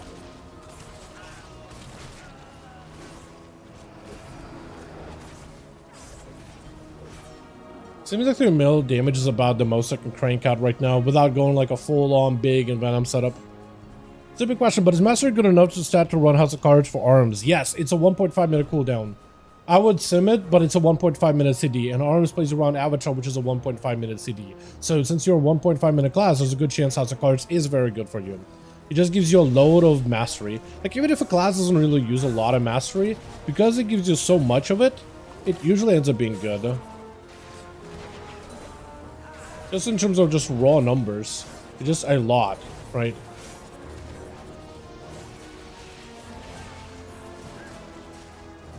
Way too much not to run it. Way too much master to ignore. I guess is the best way to put it. Now that everything's getting close to dead, I just shiv it. And it should hopefully melt. Hopefully.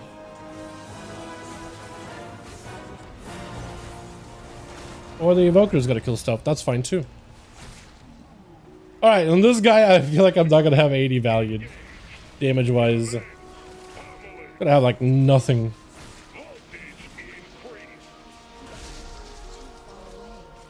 And then step back to the guy. I'm gonna save my ships for like the damage windows. That's about the best I can do. I think I'm gonna try to see if I can save my Envenom for a big like window. Okay. Please. Tank just like trolling us. Wait, there's a soccer ball under him. Oh, thank God, dude. That could have been bad if none of us said that.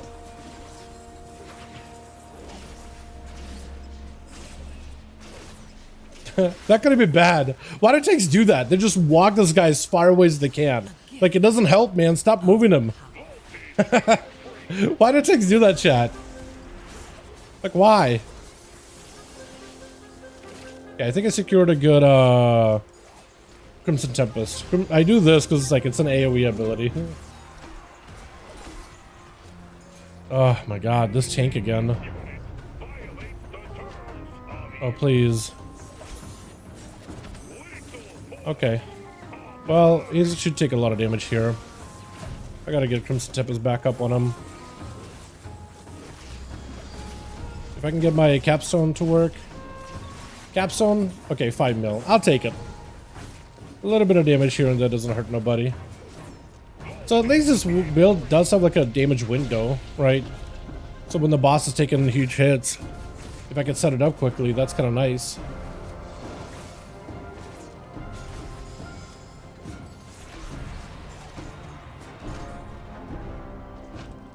Although again, the tank keeps moving the thing, so it kind of sucks.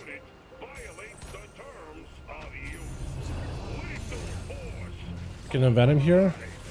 Big invent him. Put up Rupture again. And to get Crimson Tempest back up. Now Shiv would be great because the guy's super low in health.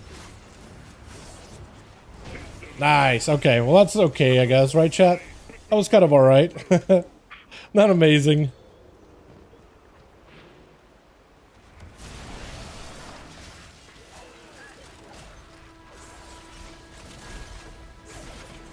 I'm just gonna cloak it. I probably should cloak a little too early.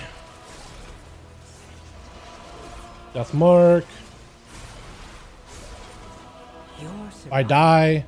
Wasn't necessary. Probably just still doing work though, sorta. I hate how I don't have like any versatility as a build because I'm not outlaw. Just one crit mastery, but then you're just so squishy, actually noticeable. At least my blades did kind of okay, right? I wasn't really present there, but that did do something.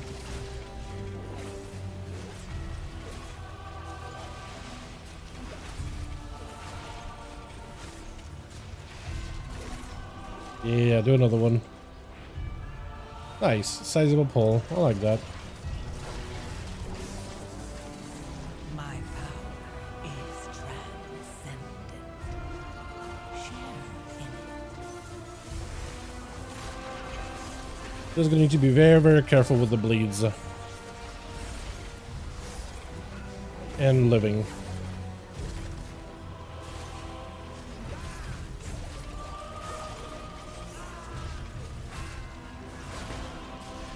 And bombs. Getting caught in random like these things. Super annoying. Can't touch them at all. Bombs.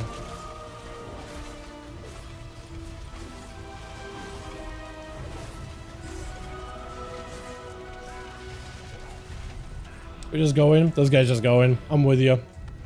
I am with you. It's really hard to get the window on that boss with the windows being so little. Yeah. I mean, it's doable if, like, let's say you group.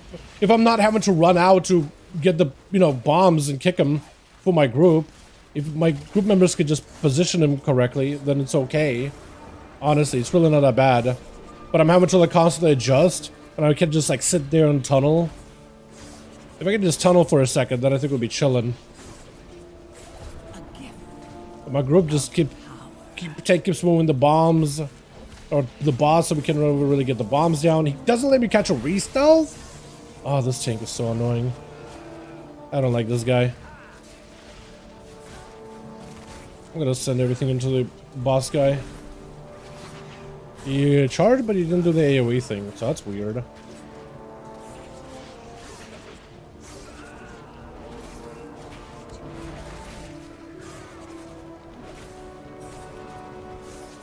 Everything died so quick. That time he died so quick. Alright, so these ads, I should also be able to nuke them if I, like, save a Shiv for them. Hit everything until he doesn't get re-stealth? Bro, yeah, seriously. Tanks that don't let you catch re-stealths are This is like partially why playing Outlaw is so much nicer. You don't have to deal with any of that.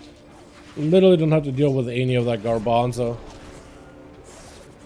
It's so good.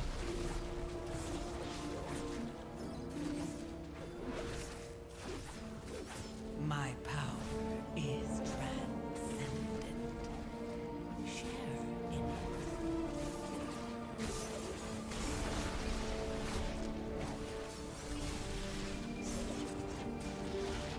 Okay, if I'm very careful and I don't use a big Silicon Point and Venom and I hold it until he makes a new Earth Rager, then I can start sending those big Envenoms into the Earth Rager. Which actually, I have it right here perfectly set up.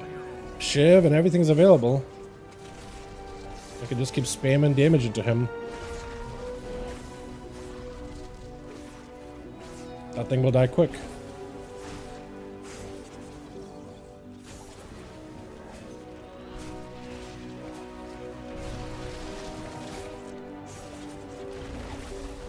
I'll save another ship for the next one. Hopefully I can get through my calm points here pretty quickly with the boss so I can get myself a new capstone.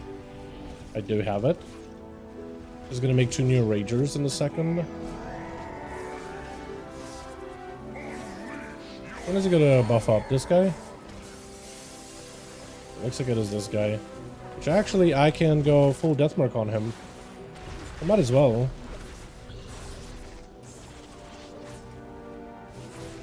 Oh, he dies quick, yeah.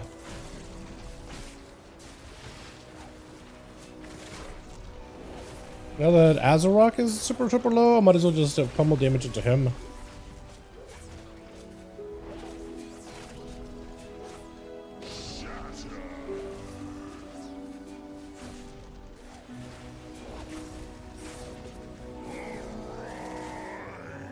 Yeah, he just dead. So like 3 targets this thing can do really well in, and having a mini burst with Shivs, which is kind of nice not having Kingsbane to play around with, but I think Kingsbane would have still been really effective. It's funny that this build I'm playing with is DF and see that meta feels good. I don't know if it'll be meta because the other Kingsbane build is still getting a lot of play, but this thing kind of only recently got discovered and we've seen more people play it recently, so I don't want to say for certain, like, oh yeah, this is the build, because it's kind of new still, right? It's a fledgling build, but the fact that it's kind of has value right now is pretty fun. I do like the variety it offers. You know what I mean? Not to say it's a bad build, because it isn't. Just saying it's just a kind of fledgling, it's new. Still experimental to some degree, I'd say. Oh yeah, a bunch of people just melted.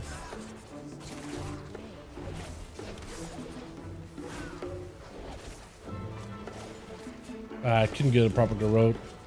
I can just like step away for a second when I get those Shadow Meld resets. Or have an easier time with those.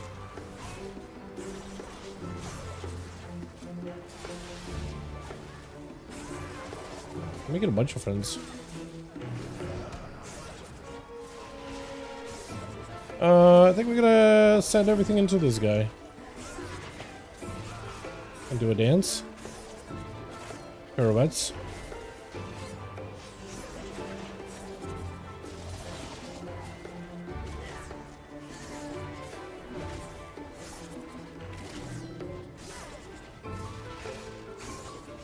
Really wish I had a lot more opportunities to like catch a quick reset just for that cleave, right? For that Garrote and Rupture cleave. It makes things so much easier to set up.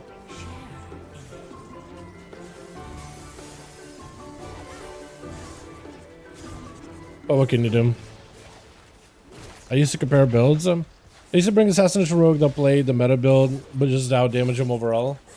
I mean, like in like I guess previous patches, expansions, etc. I mean, I definitely haven't seen this build like be ran as a meta build in super high keys or anything like that. Because I think I would have noticed that build in like previous seasons. I feel like if this was like something overpowered or something insane, we would have seen a lot more rogues running this at high end. But I mean, like last season in particular, I don't really remember this thing being ran that often. There's got to be a reason that if, you know, other people didn't, especially like top tier players, if they're not running it, there's got to be a reason for it. But I do think this time around, this build is a little better just because of the tier set. And again, I'm also not doing like a super high-end dungeon, so I do wonder how it'll perform like when you're pushing like a 14 for this place or something, right? And I do kind of want to try that. But just like in raw damage, even on smaller trash balls, it does do really well. Single target lacks a bit. Yeah, but like I said though, a lot of the time you spend in a dungeon, you're mostly doing AoE damage, so it's like I almost feel like single target damage. Yeah, it kind of lacks a little, but oh, shadow melding, that felt good. Oh, you live for those moments, man. I need to get Crimson back up. But like, you spend vast majority of the time in dungeons doing AoE. I feel like if the single target damage was a big issue, right? Everybody needed more single target. I feel like, because on Holy Death Days don't really do a lot of single target with their land setup. It's a ton of AoE damage that they could just blast through, and you would try to pull mobs on the boss if possible so you can get that whole epidemic combos going. But that one feels like, you know, it lacks it's single target quite a decent bit. And it doesn't seem to be holding it back at all. We should be going that way, by the way. I don't know if Tank wants to do that. Yeah, Tank, run, so I can step to you. Teamwork! I love that. You know what I mean? I feel like there's an argument to be made, like a big Giga AoE build probably does really, really well. In some cases, maybe better than a single target heavy build.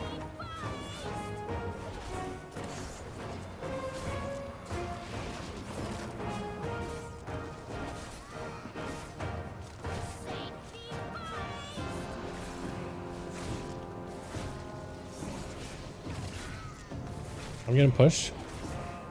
Did the EK AMS that? I think he did. Oh, she's dead. I should have shot her at the end there. All depends on the playstyle. I think it all depends on the damage that you do and the tools that you bring, right? The utility.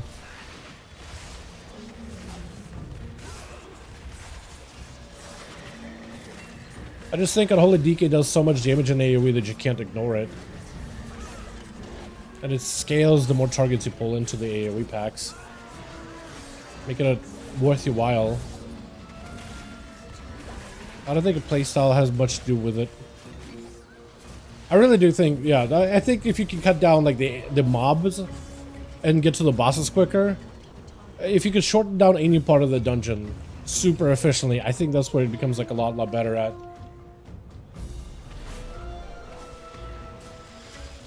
But I don't know. I guess we'll find out, because if we see more people switching to this build, then this thing definitely has value, and other people are seeing it as well. I think if anything, it has potential, but it's hard to tell if it's like gonna be the go-to. You know what I mean? I'm done. Dude, not even. If I was Outlaw, I feel like I would have just enough versa to survive that in 11. I wouldn't die, but Assassination, I instantly get Eurobomb, dead.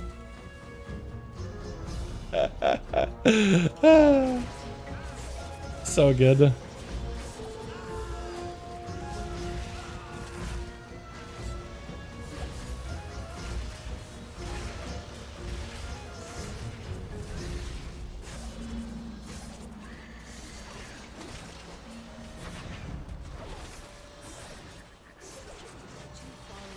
Yeah, I could tell he was gonna be following me.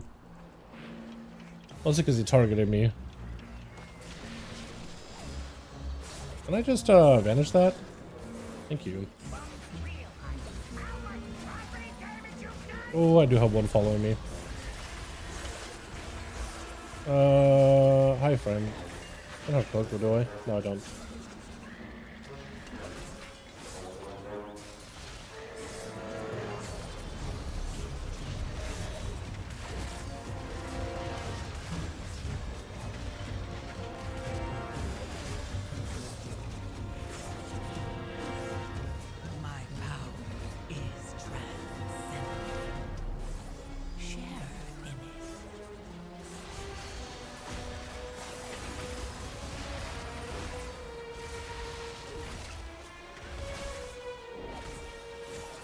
I'm like trying to survive, not even following my capstones as much as I should be.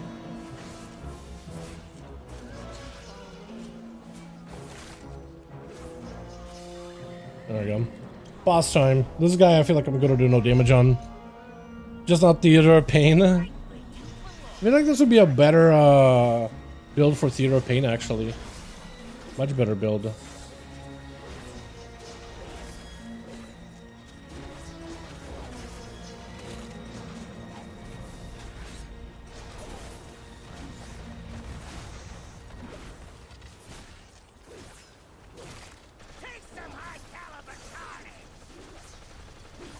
Must have not put in Crimson Tempest like a dummy.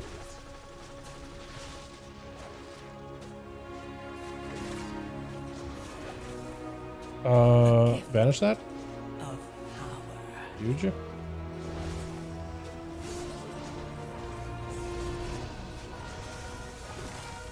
Oh no. Oh no.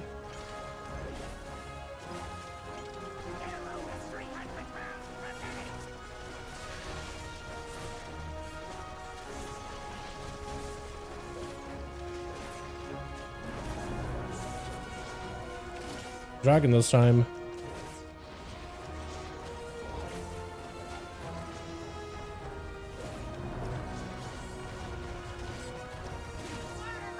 Ah, I should have been looking at the salad bar. Can't say I've seen can't say I've seen scared of rogue solos this season. Wait, what? Can't say I've seen scared of rogues and solos this season. Can't say you've seen a scared rogue, you mean? Or can't say you haven't. Huh? I'm actually so confused. What a mess.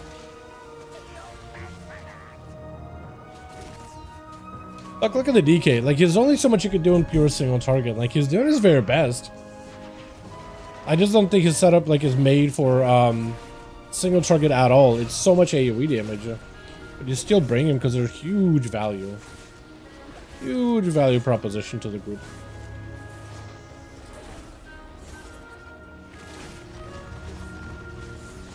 I'll be getting pinged. You're meant to ping the floor. I shouldn't have melted. I kind of messed myself up, I think. He's gonna try to turn the Gatling? Yeah, he's trying. Oh. Oh, we're fine. A gift of power. I thought it was me for a second. It isn't me.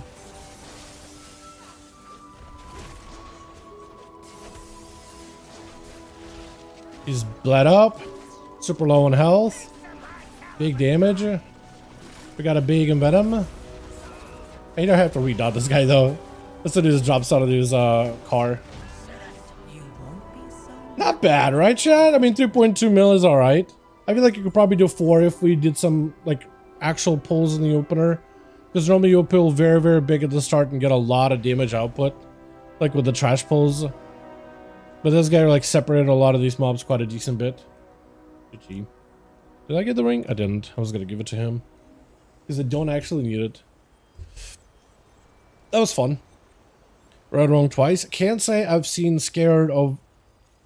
Can't say I've been scared of. Oh, okay. I've been scared of rogues this season. Yeah. Yeah. I swear I'm probably dyslexic, man. I probably am, dude. Did you get anything good in your rogues vault? Good stuff? Yeah, I forgot what I got. I think I got like a trinket, locket stock. Yeah, so it actually is pretty good. Locket stock actually was very, very good. I actually did enjoy it. It actually worked out super well. Oh, I probably should disable this if I'm not running it. I think that's what probably was giving me issues. Class spec, assassination, talent, Kingsbane. Otherwise, it doesn't have to be on. Because I definitely had some weirdness going on whenever I pop code in, because I think my game is like, oh, Kingsbane window. I don't have Kingsbane. You can try and do Kingsbane windows for me either way. You're right, I did read that wrong completely. This is why I shouldn't read while I'm mid-dungeon. Or you should use small words with me. Small words, brain no good. Brain focused on other things. Less important things. Did you get anything good, Warthros? You want to do a key? You want to run a 10? I got a bleed build. I could do a dark flame cleft if you want to find a dark flame cleft 10 real quick. Or like 11 or 12. Honestly, 12 is probably fine too. Want to do like a real key. But this is a build so far. Very, very fun chat. I've been enjoying it a lot. Actually pretty cool. It definitely does struggle in single target. Not going double poison hurts it quite a decent bit. Not having Kingsbane feels very weird. But the raw AoE damage you can do on mobs is very good. Like 2 mobs, 3 mobs, 4 mobs. Like cleave, small groups, big group. I feel like it's very effective at that. Basically, you're trying to emulate a unholy decade away. And it's easier to play, I think. It's just all about finding good moments where to put Shiv. But Shiv is also a really good AoE button. It generates common points, so it's like it's kind of nice in that front. I do feel like I haven't running way too much Hazdom. Kind of want to level on Evoker, but I've learned my lesson with Priest. Only one spec to play isn't sustainable. Only one spec to play isn't sustainable. Am I reading this again? Am I reading wrong again? I kind of want to level on Evoker, but I learned my lesson with Priest. Only one spec to play isn't sustainable. I feel like only one spec that you will play on a class, I don't heal. No? You don't heal? I think you would like Evoker for PvP. Healing on Evoker is a lot of fun. Disc Priest I also think was pretty cool. Even Mythic Plus, it's really, really cool. I actually like it a lot, especially with the Oracle shielding thing. Like, you actually feel like a proper healer. Or if you just want a DPS, go Void Weaver and you can just pump numbers. Just with that alone. Alrighty. Warthros, do you want to do a 10 or something like that? Or 12?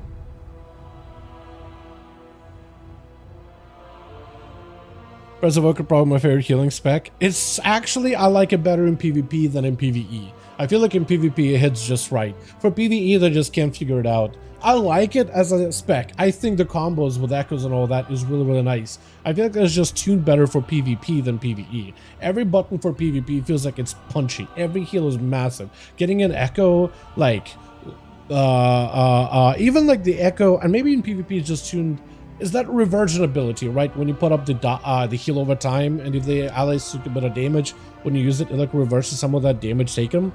Double on that on somebody who's getting shrugged in PvP, and you hit them with an echo reversion hot, and then they just get full because they were taking giga damage. It's super satisfying. Temp anomaly into a powered radiance. Yeah, they probably could do that. I feel like if they gave them, the problem with the Evoker, I think right now is like breath, frontal is fine. But you also have, yeah, temporal. You need to make sure allies are in front of you. It has way too many, like, allies got to stack together and be in front of the Evoker to get any kind of healing as part of its play. I think there should be alternative playstyles to it, right? Yes, Dream Breath, a very core ability, but there should be, like, talents to adjust it so you don't need to use it with frontals. You can just use it and allies can be anywhere, right? Like, Wild Growth in a way, right? Like, what if Flame Shaper was all about the breath, but you need allies to stack in front of you? But that was like your whole mechanic, but it giga juiced that breath. But if, let's say, you go Chrono Warden, that breath then now becomes like, instead of being a frontal, it just kind of flies off to allies and becomes like a heal over time instead. Something like that, right? Because then positionals won't be an issue. If they just did that to give you more talents so you could play less positional heavy talents to still be able to heal dungeons and even raids, I feel like the spec would benefit greatly. Or something like that. Like, there needs to be some kind of like a give, because I feel like it has way too many positional requirements, which makes it hard to play as a healer. When I press Evoker, my team will just stand still most of the game. Yeah, you don't have to, like, in PvP in particular, it's really good. In PvP in particular, just something about natural PvP positioning, I feel like they compensate for the whole allies are never going to be next to you at all times. So then when you do get a double breath with Echo, it is super effective, like it's super rewarding. The healing over time components, I feel like in PvP, and all that base heals, I feel like are juiced up a lot in PvP. More than they are in dungeons. So in dungeons, I feel like I have to really work to get somebody up and running, but in PvP, it's just a single breath with an echo, and double hots rolling on them, and they're chilling. They'll be fine. And then in Battlegrounds in particular, because there's like choke points and enemies are going to fight over, or allies are going to fight over objectives. So you're going to be standing on a spot so you can hit multiple players with it. So you can get a couple of echoes, dream breath, they'll top. They'll chillin'. Like, if there was like a way to just make your HOTS that much better. It just, I don't know. It feels like it just takes a lot more effort right now playing Prez in PvE. I love it. It's a fun playstyle, but I think it definitely has to go through more effort than like Priest. Just to heal and keep everybody alive. Triple enemy rate is disgusting though. It is really cool. Like, I want stuff like that to stay in the game, but like just in dungeons, I feel like they're a little underwhelming. It may be like less positionally, positionally, what's the best way to put it? Positionally, like, influential talents, less, if they weren't the meta, if they were less good, less mandatory, I think the spec would be fine. You know?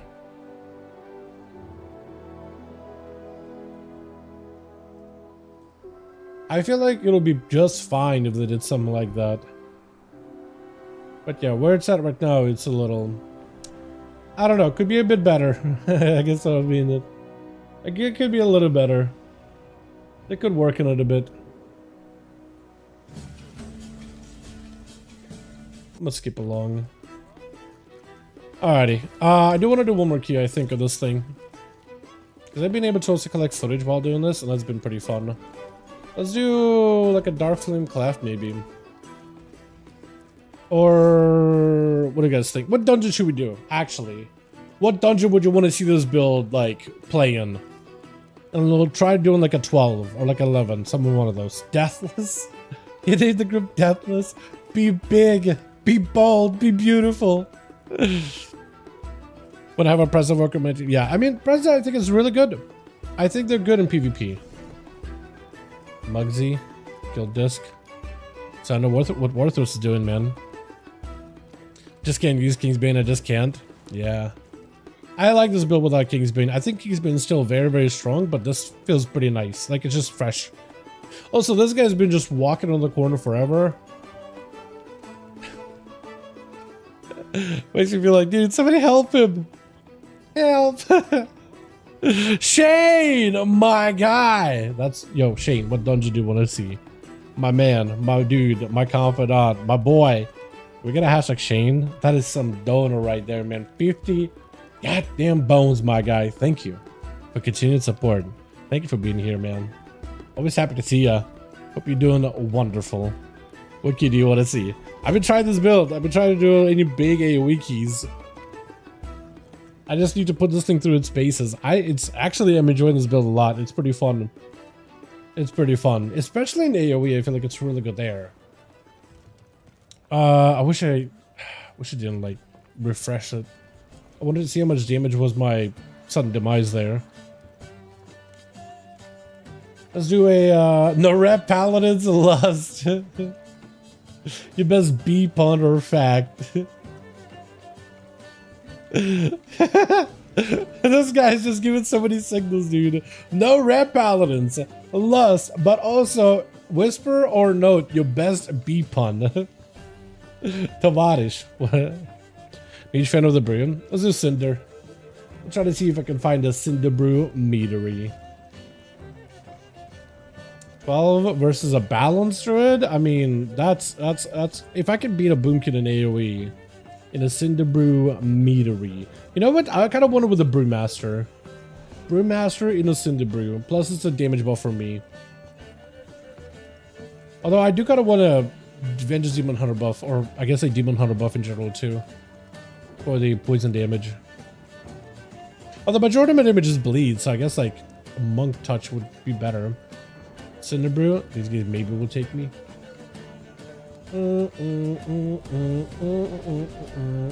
Nice. Breaky Bobby, Evil Hots, Big Smasher, and Blood Shadow. Holy, what a group. What a group. That's some names right there.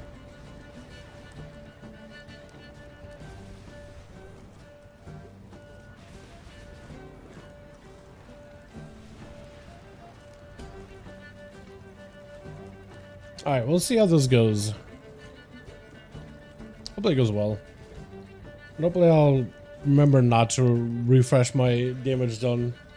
I said that I did decent damage last dungeon. I just wanted to take a better look at like what's the sources of the damage. I was thinking for a second, like, what the hell is that? That's actually one of the guys in the group. Ricky Bobby.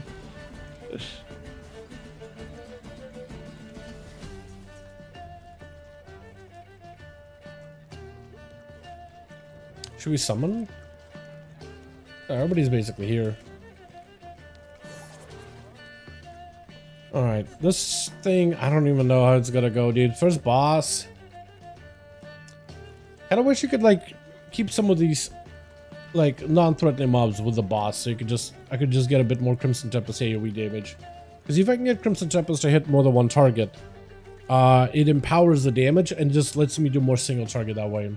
Plus, if I have Follow the Blood and I have just 2 targets afflicted by a Rupture, then Crimson Tempest does 30% more damage. It's kind of nuts like that. Besides that, though, actually, I think the bee boss, if those bees don't lose the Rupture buff, then there it'll be really, really good. And then the ads before Goldie will be pretty. So there'll be a lot of pad.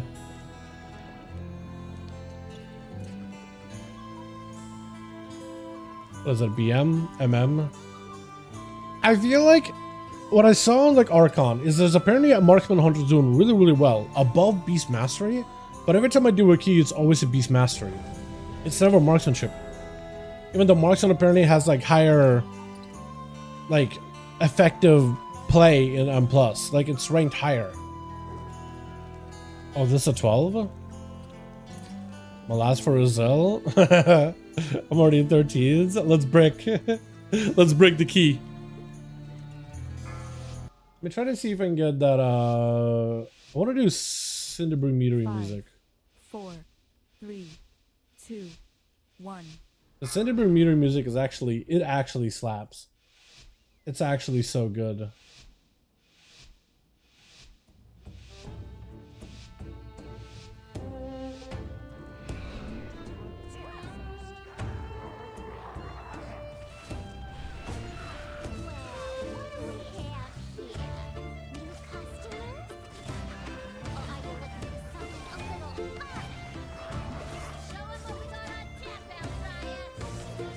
Ow.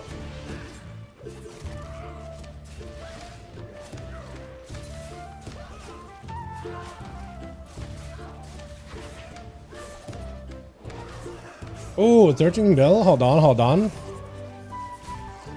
We're doing it.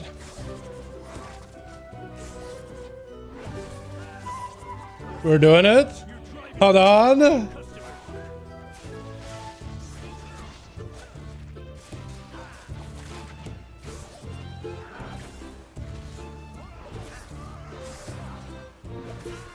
Pull the big guy. Not pretty sure we didn't want that. But now we're doing it.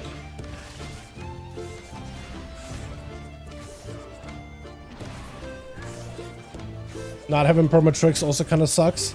Kinda missed that on Outlaw.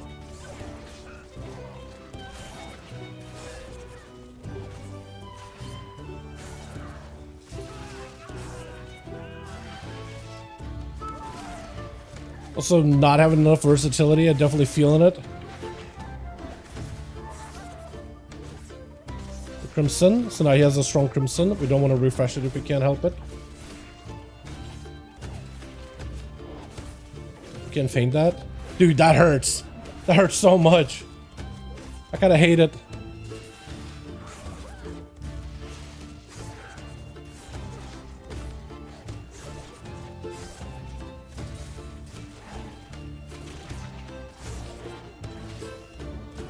We feint? Yeah, if I feint, it just doesn't do any damage at all.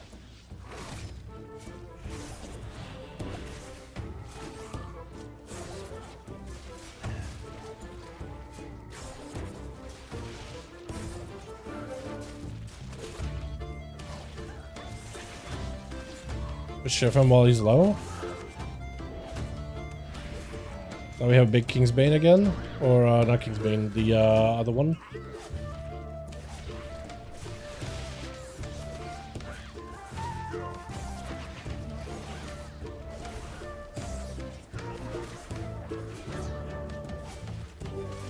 I'm gonna put ruptures on everything.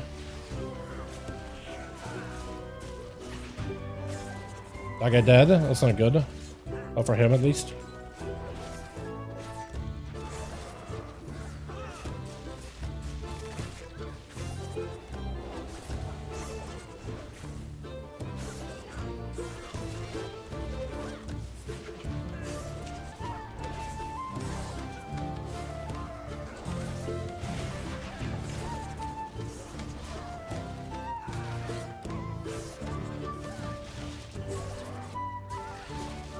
More ruptures out.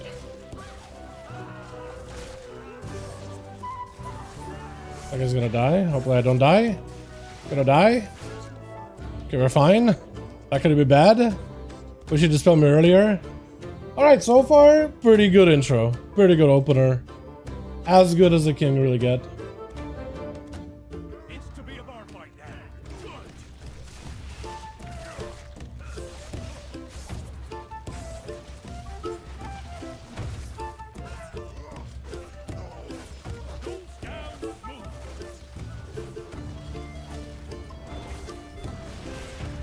Ow, I'm gonna die. If he doesn't heal me, I'm dead. Dude, he feels so squishy as assassination. I don't like this. I feel like I need a lot more versatility, but I can't. It's my worst stat for like raw damage. I guess this is where I'm dead. I'm so dead if he doesn't heal me. Literally standing in the Zapflo, just please heal. Please heal me. He can't dispel me or anything either. Me again. No. Vanish? Just put some dots on this guy. Okay, we have a big go for him after he resets. I also thank God they changed it so you don't get like knocked around when he does this. Alright, we have Deathmark after this. I just have no mobility. Wait, I got sprint. One. And I guess I'll do the other. That guy has no idea. Alright, we got it. Please pull him away from, yeah, any of these. Thank goodness. Thank goodness.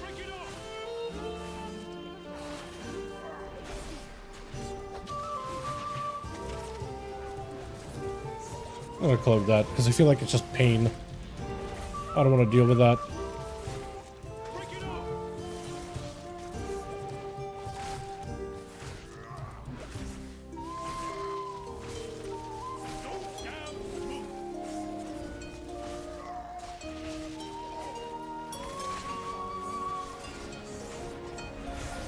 Oh, I almost got caught.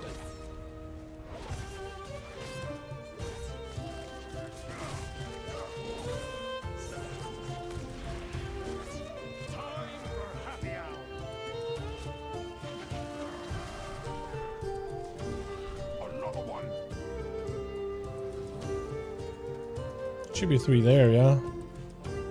That should be everything. Yep.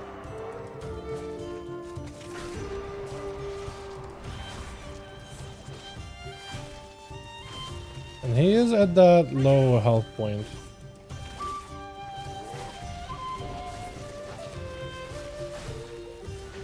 Did it hit me?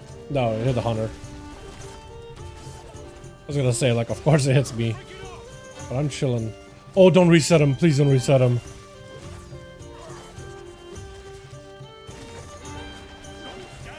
Not after this much effort. I need a heal. Or to get faint rolling. Please just die. Please. There we go. Bro, why did that feel so painful? Our damage is so low for that boss. Our Beastmaster Hunter doesn't really do much either, though. Aren't they supposed to be really good for that? Oh, the healer's now given out to the tank. Not what we needed.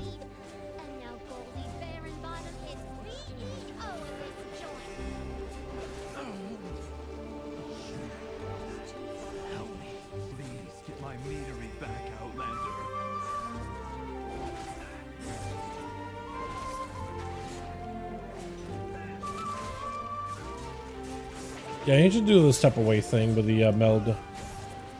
I just don't really get any value out of it. This is a big unfortunate.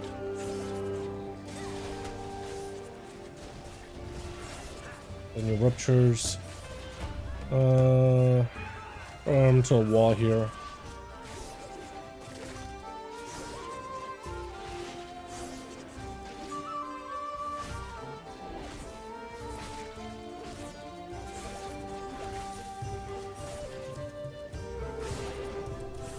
Shroud?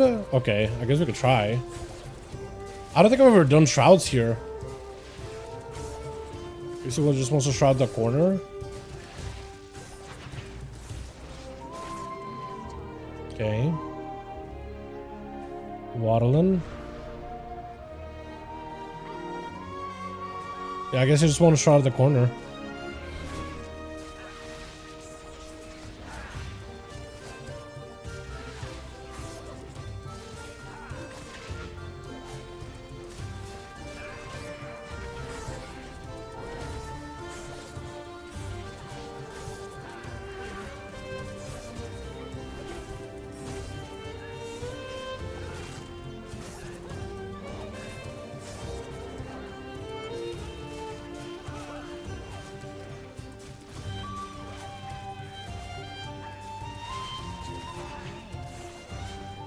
Okay, everything is dotted. And hopefully it should melt here in a bit.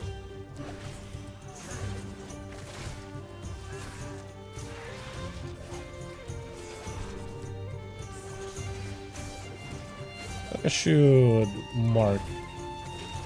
Send mark on maybe this guy.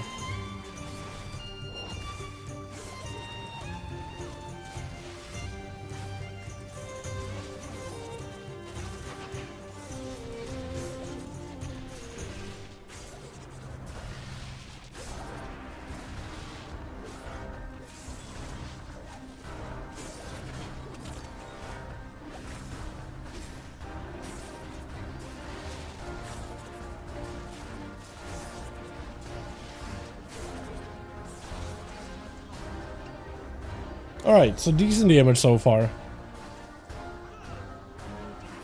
Now I have like no CDs or anything for this part. Bypass the filters. It's running too hot. The meat will be substandard. Yeah, but there'll be more. Money. That's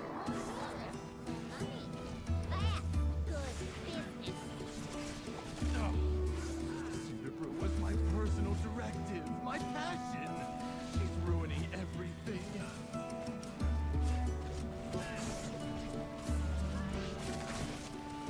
Oh, they're doing like 10 million damage without any cooldowns. It's kind of nice. I do like this about this build. I think I'm just gonna have to feign this.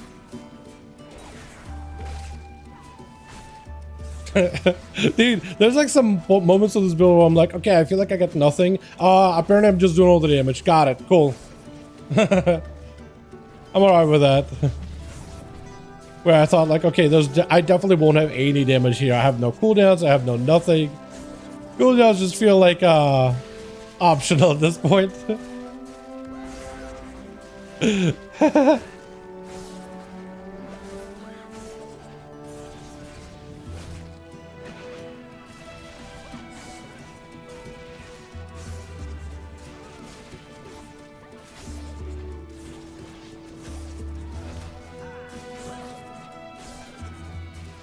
Although I feel like, oh yeah, I do have mark. I was gonna say, I feel like I lost my mark somewhere.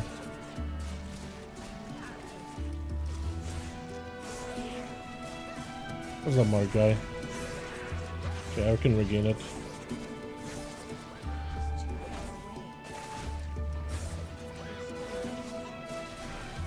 Okay, full bleeds. Blind them.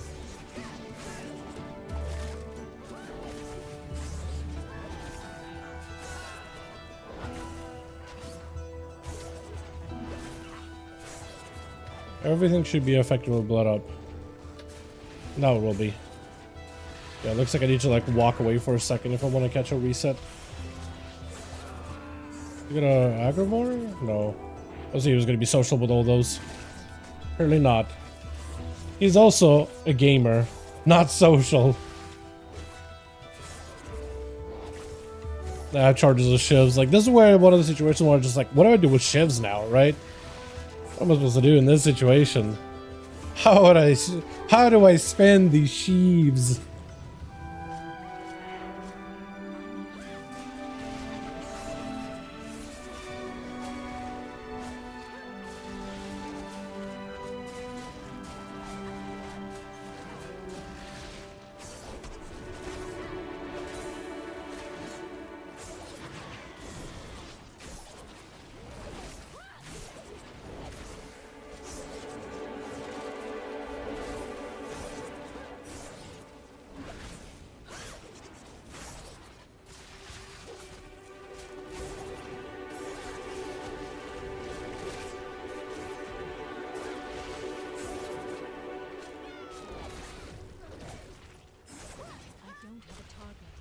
Again, no cooldowns. I'm just doing like 6 mil.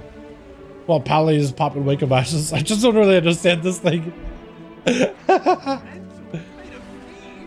It's like Unholy Death Knight, but a lot less tanky. That's kind of how this thing feels right now. I cannot process this.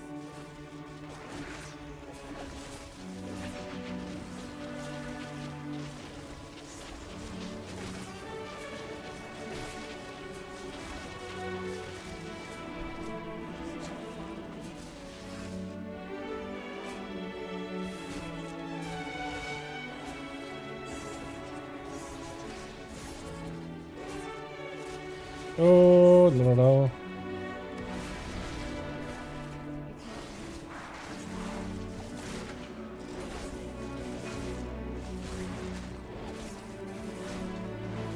Need to go Crimson on this guy.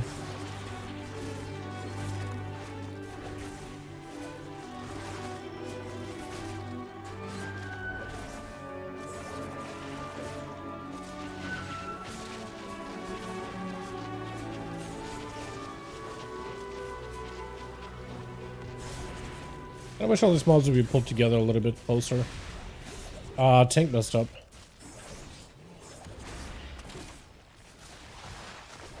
Pulled him through one of those mobs.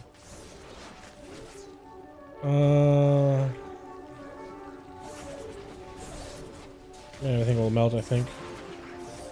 Give it a dispel. I really had nothing there. Oh, I never got to break through a shield. I don't think I've ever done this guy with the shields and everything. I guess in a 12 it's not going to be much, and we still have plenty of time, maybe. But definitely not ideal. Like, you should be very, very careful with maneuvering this guy around. Maybe more of these mobs here. Walk him away. Tank, walk him away. Okay. Maybe I had Ursul's last time and just trusted it too much. I don't. I wouldn't.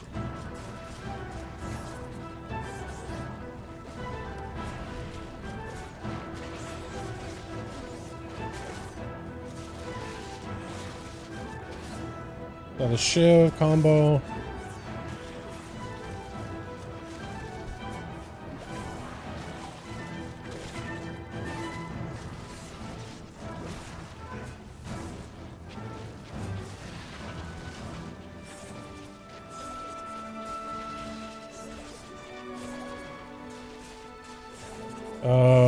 I could stun. Hope for the best.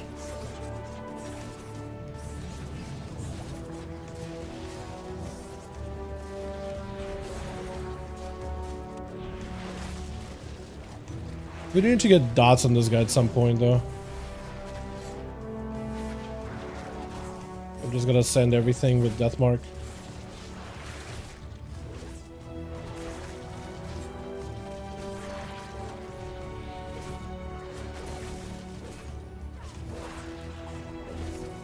Ooh! That was some nice momentum there with the tears that proc.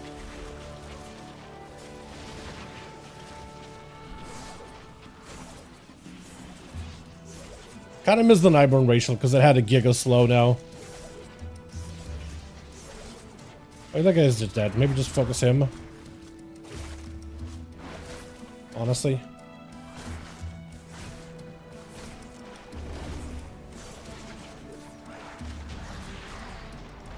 God, the dot hurts so much. Alright, so we got through like maybe a half the dungeon. I feel like this part here maybe is gonna be easier just because the enemies are a little bit less You're dealing with. what is it? A little bit less threatening, maybe, hopefully. You out, you hear me?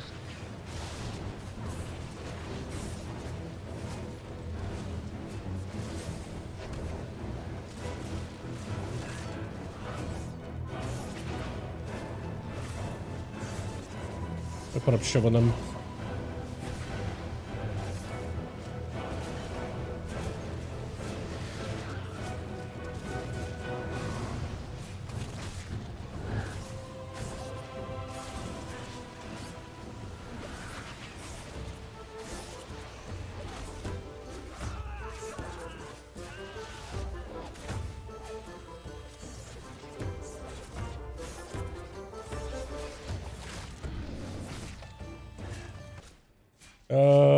Let me switch out the mix a little bit. Because that whole Cinderbrew Meadery track is basically done. Fortunately. I was enjoying it while it lasted.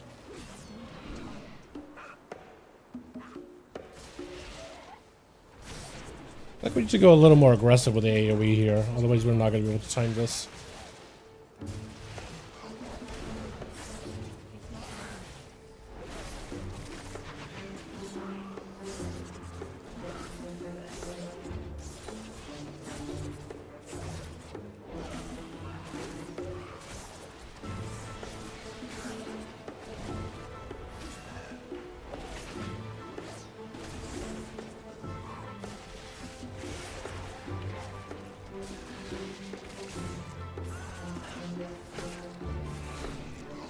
Because if we make the next pull like a really big one, maybe if we do like 2 or 3 more pulls and then be on the boss, I think we'll probably have some decent time here.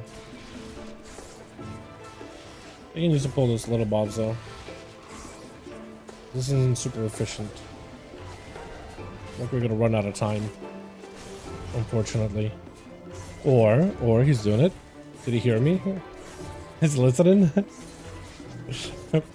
Blink once if you listen to the stream. My poisons are gone? Okay. My poison somehow fell apart. I have no idea how. There's no shot we were in this dungeon for an hour. There's no way we were in this dungeon for an hour. That's why poisons are bugged.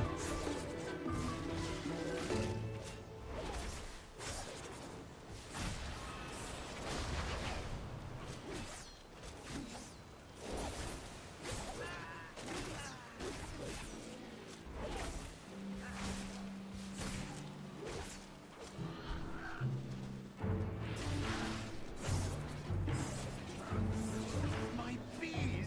You put them in cages! They should be free gathering pollen in the forest! We had to lock up your bees. Letting them in free range was too much labor. And their anger and frustration just makes their honey spicy. Yeah, next pack I should be able to get some big damage in on.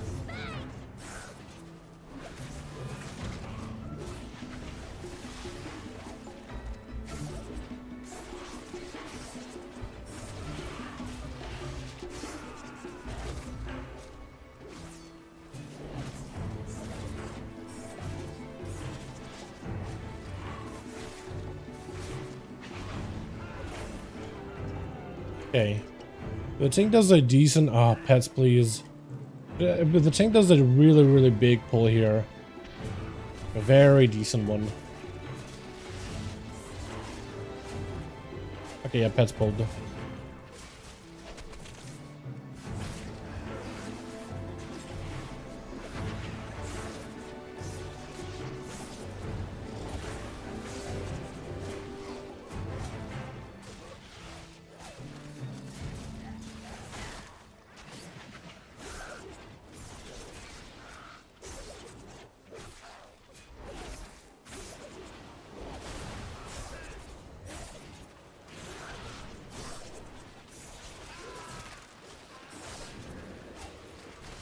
Bleed these guys up. We bleed him. Make him like the Prio. Yeah, everything melted so fast. This build definitely does do a lot more damage. And sudden demises on little mobs in particular, I think also helps out a bunch. Yeah.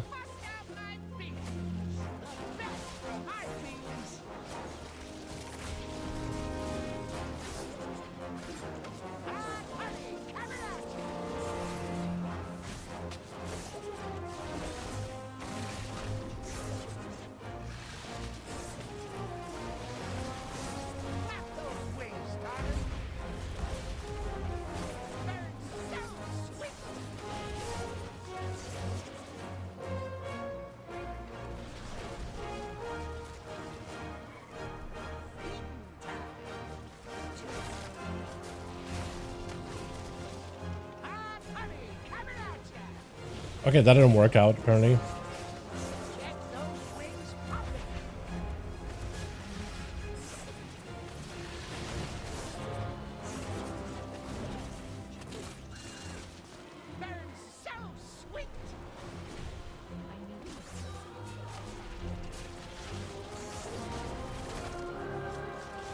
Okay, we've got decent damage coming up very, very soon.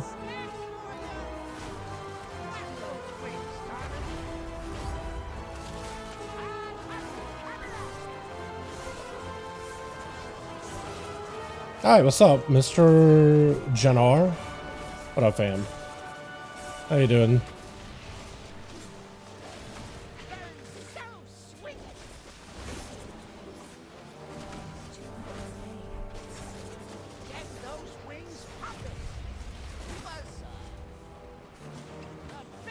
I guess I'll take over.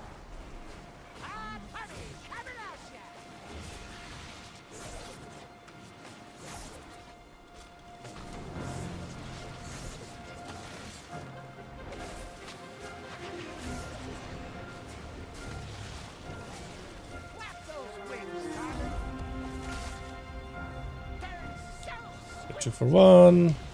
We get this out of here. I think that's the problem is we're not getting rid of the bees. We're just always trying to save them for like the crashing. Also, our damage in this fight is ass. Actual cheeks. Which is not what we want.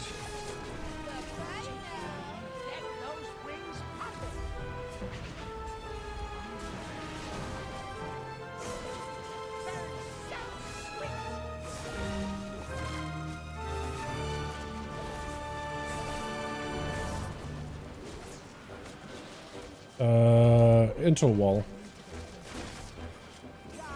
Outlaws back. Also played Outlaws BFA. Yeah, Outlaws really, really good right now. I just want to see how well Assassination build works. Because Assassination is starting to make pretty good headway when it comes to Mythic Plus. But Outlaws is very, very good. We took a look at like their build a week ago now, I think it was. It is my main at the moment. Love me some Outlaw. Barrel. I feel like what I'm gonna do is Shiv him and hopefully just save my death mark for the yes man hole. Nice. Not bad. My damage did fall off at the end there, but sudden demise was apparently killing bees. Apparently. I didn't realize it. Does that look good for AoE? Should be single target. It can do both. It's not amazing in raids because, especially in fights where you can't be on the boss constantly. It's a big time uptime spec, so you need to have really good uptime with the boss in order to be able to get some value out of it. But it is really good in AoE. Generally, a really good cleave spec. I think we'll like it a ton. We haven't played it yet. It's a blast. I enjoy it. It's my favorite at the moment. Does really well in AoE though. Like an M+ is very effective.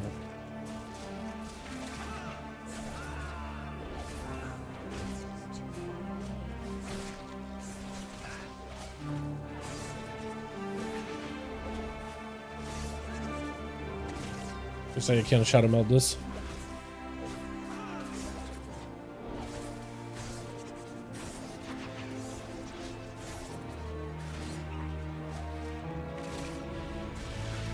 One guy's like, lost yes man, and the other guy's like, fuck no. Good answer.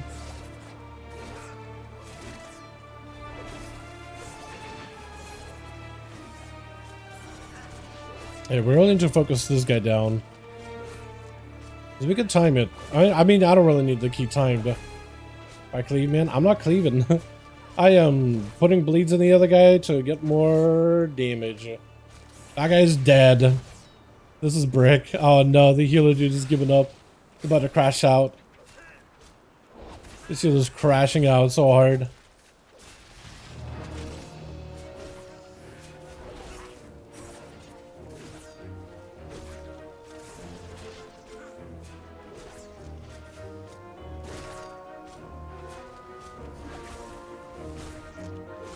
Is the healer not playing the cat build? He's like not cat weaving or anything. Yeah, this is maybe a brick. We could lust, and if you could burn the boss quick enough on a 12. I don't know. This boss dies a lot quicker than you think. If we go immediately 2 minutes, pop everything, single target. I don't know, like maybe, dude. She only has like a, what, 1 billion health. That's really not that high. Like I was doing this key and it looked like, oh man, we're not gonna time it, but you could time it. Surprisingly, it is timeable if everybody pops off single target and doesn't get hit by lava. Okay, maybe not timing with the guy dead. Big smash over here, man.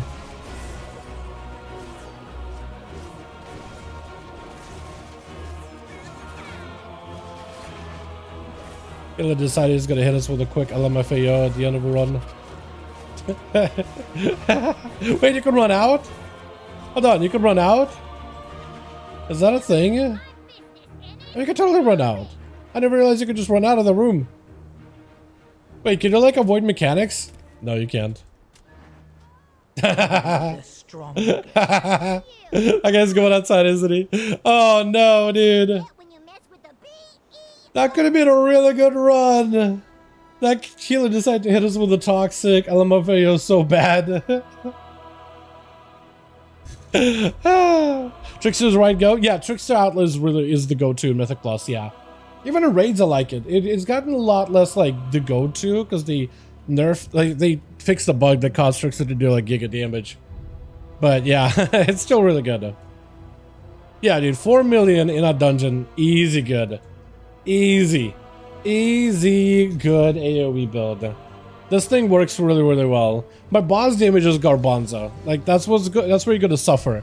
But the AoE damage more than makes up for it, like in the time spent in the dungeon. So if you're looking for a good build that does good boss damage, this ain't it. This is far from it. But AoE, just raw AoE numbers, this thing does really well. Like 4 million overall in the Cinderbrew is really nice. Really, really nice. I wonder what our hunter was doing, because he was like, he wasn't really doing a lot of damage, and BM usually is really good for that dungeon. Even our red pally was kind of low in numbers, but I don't know. But yeah, way too many ads to make it worth. This is way too many ads, makes it not worth the watch. You think so? Wait, you mean the stream ads? Oh, is there a lot of ads on stream? Because YouTube was like, hey, we can do the automatic ad thing for you. You can, how many ads did it send you? Because I need to take a look at it, but usually YouTube was like, hey, we automated the ads process. So you could choose basically, instead of like how often you send the ads, to like, we'll figure it out for you. And it basically gives you like a setup of like minimal or like prioritize viewer experience, or like crank those ads, maybe make that money. So I put it like prioritize viewer experience. Is it still like super aggressive, Ivan? Because I have no idea. YouTube Red or Adblock? I'm only here from the last pull on that boss, and so 4 ads back to back. Yo, YouTube, we gotta have a talk, because they automated a lot of that. Like they won't even let you like. So I guess what I could do is I could maybe see if I can like manual it, but I feel like I always forget to put ads, and then YouTube complains at me and sends me warnings that, hey, here's a lot of here's missed opportunities where there was nothing going on. I'm like, All right, I guess I'll put it on balance, put it automatic. Yeah, if it's doing like 4 ads at a time, then I can't let it do that, dude. I can't let it do that. Recently, I think last month, they were like, hey, we streamlined the process. We really want you to turn it on. I'm like, all right, I'll do it. As kind of a personal issue, though. Are there actually? I mean, I guess if you don't have YouTube or Radblock, yeah. But I don't want to make it a worse viewer experience for somebody who just wants to pop in. Because that's the problem with Twitch, right? Let's say you just want to see what the stream is about, right? Oh, there's a stream that's popping up. Maybe something funny is happening. Or you found like, oh, hey, this person's playing the same class that I play and doing a really high key. I really want to see what that dungeon run looks like, right? I want to see what they're doing. You pop in the stream and Twitch cranks like 8 ads at you. You're immediately like, okay, it's not worth it. So I feel it, right? I feel it. I don't want YouTube to be doing the same thing there too, right? Like if you pop in, you're like, I gotta sit through 2 minutes of ads. Brother, that's not even worth it. You know what I mean? So I feel you on that. I'll need to take a close look. But thanks for letting me know, man. I'll look into it. Damn, kind of remember BFA builds and guides on Outlaw. Remember the times during BFA builds? I already have guide on the this current season Outlaw build. I'm probably going to be working on Assassination for AoE tonight because this thing does a lot of damage. Tirga? Or probably, oh, Tigra. No, I thought it was a Tirga. That was a guy I used to know from back in the day. I looked at the name, I was like, wait, is that familiar or what? Totally get his little, it's not full living content. Appreciate you, my guy. Yeah, thank you for letting me know. Yeah, I really appreciate it. That is, look, YouTube is like, oh, you're doing really, really good. We really want you to use this feature. I'm like, all right. You play ball. YouTube wants you to do a thing. You're like, all right, I will do it. Sure, do your thing. But if it's making that disruptive, then I'm gonna need to do something about it. I'm going to fix something about it. But yeah, if Trickster Outlaw build, this is more or less what it will look like if you're looking to get into it. Trickster is good, but you have to play Killing Spree. If you hate Killing Spree, you can go like non-spree version and then pop into like Fatebound. That'd be fine. Mostly passive, but it's not as strong as Killing Spree. Spree is very good. Mostly because Trickster brings in like a better Blade Flurry that increases your Blade Flurry crew by 25%. Normally it's 50, and you're already hard capped on 8 targets that you can affect while Blade Flurry is active. So like the more cleave damage you can do, the better. And then we run precise cuts, so then more of that damage, there's more bigger transfer, the less mobs you're fighting. So like it's a full 75% cleave if you're fighting like 8 mobs. Okay, right, because you're hitting 1 and cleaving 7. But as you lose out to like 6 cleave targets, or 5, or 4, or 3, that value of spread cleave goes up to the point where, like, I'm pretty sure if you're hitting 2 mobs, the first mob is taking 100% of your damage, and the other mob is taking like 110 or something like that. So like you basically get sweeping strikes that scales with the number of enemies you fight. It's really awesome.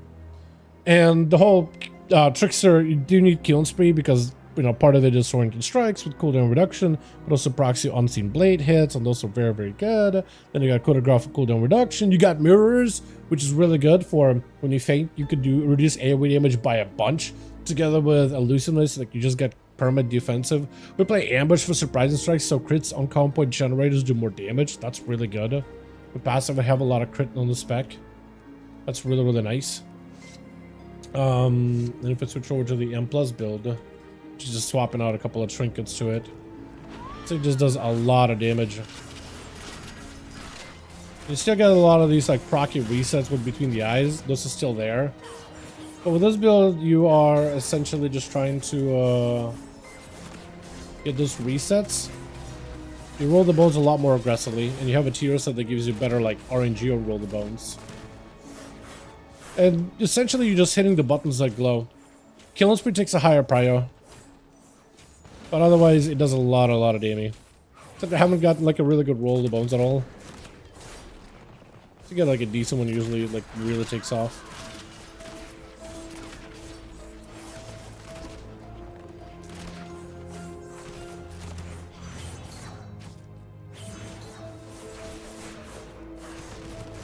The double coup de grace you could do earlier in like last week was insane. But they ended up hotfixing it, which is unfortunate. Not much you can really do about it, though.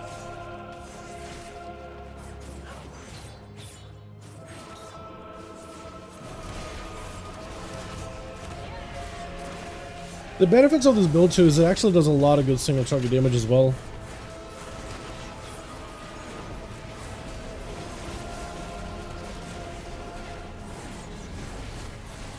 And the spec apparently also puts us ahead in terms of just like score right now. Assassination is the popular spec, I'd say. Or preferred spec, I guess. But this spec definitely pulls ahead quite a decent bit. I would say it's a little bit busier than previous versions, like BFA versions of Outlaw. Because that was really straightforward. It was all about Blood of the ADV procs. Or not procs, but like the actual on-use. And then spamming Blade Flurry, essentially. This version basically has almost permanent Blade Flurry like the original Combat Rogue Kobold. And more of a consistent damage profile. Where Assassination would have like a big below up damage with AoE, this spec would just be constant like 6 mil as you're fighting everything. Maybe higher. You get like really good roll the bones. I'm not getting any good ones. But you also can get 5 buff a lot quicker and easier. Also because of your tier set. I would say there's a lot of procs to manage and watch out for. And there's definitely some min-max that you can do with Trickster to make it a little bit better. And overall stronger. But you can see my damage like has only gone up as I'm hitting mobs, right? As I've gotten like to better like buffs and whatnot. But never started out about a 5 mil, but it only went up. Where most classes have like a burst that goes down after a while. Mine is just always just climbing to, if I can get up to 7 mil. That'd be ideal. Almost there.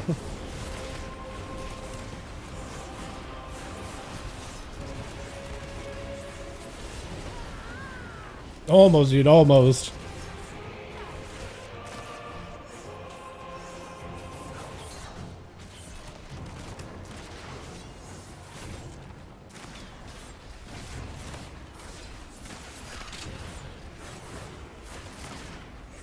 I'm wondering if I can actually. I think I needed a good 5 buff. That's missing crit though. Unfortunately. It's like right there, dude. It's like right there. Oh, right on the cusp of it. Okay, so I think I'm peak right now. I'm trying. I'm trying. I don't think I can. I'm not strong enough.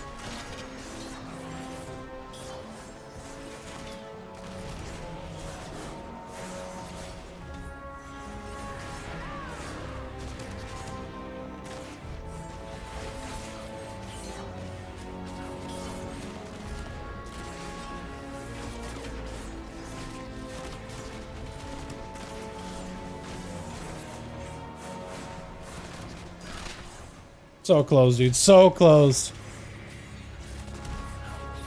Because the longer I'm hitting dummies, the harder it's gonna get.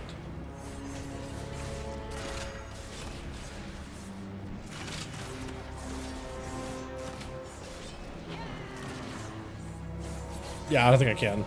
I don't think I can. I've made a vid on this. I was looking more into sub. Seems fun, but I could compare all 3 in single target and AoE. Yeah, I made a video on the, what is it, the Trickster build a couple of times now. Yeah.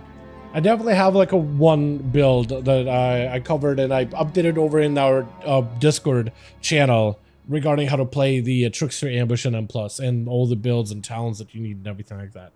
Yeah, so I made guides on that. That should be on the channel somewhere.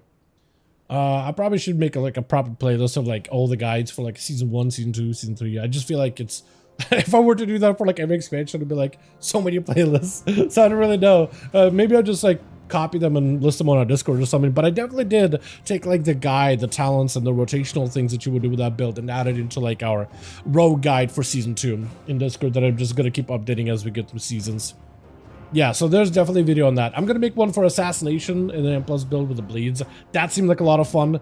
And with the spec doing better as of recently, definitely I think we'll check it out. But this build, yeah, it's really, really good. This one is really good. You play the whole like cleave, dance of steel, precise cuts combo for more AoE. You can pick up Ghost of Strike, or if you just don't like Ghost of Strike, you can just go count the odds. That's fine. It's just like if you don't like this button, you can just go count the odds and you'll be okay. It'll give you more buffs to work with and more consistency. Your damage loss is very, very little, so it's completely swappable. It's not worth picking up death maneuvers. You generate way too many comp points with the setup. You just gotta, as long as you can get used to killing spree and maybe get decent coup de grace here and there. Yeah, there's definitely some optimization you can do to like squeeze out a little bit more damage, but even if you just ignore it, you'll be mostly fine. It's kind of surprising just how little, like, because normally with Outlaw there are a lot of optimizations that you would want to do to like squeeze out the most damage you can because it is significant enough. But with this build, like, it's just so like automatic on its own. It does just fine. Like in M Plus in particular, it got really good boss damage too. It's got good AoE damage, but also really good single target damage. Subtlety in comparison has a decent single target, but not a great AoE. It can have some decent bursts in AoE, but it falls behind the other two specs in like overall dungeon damage, just because it doesn't have the longevity for AoE damage.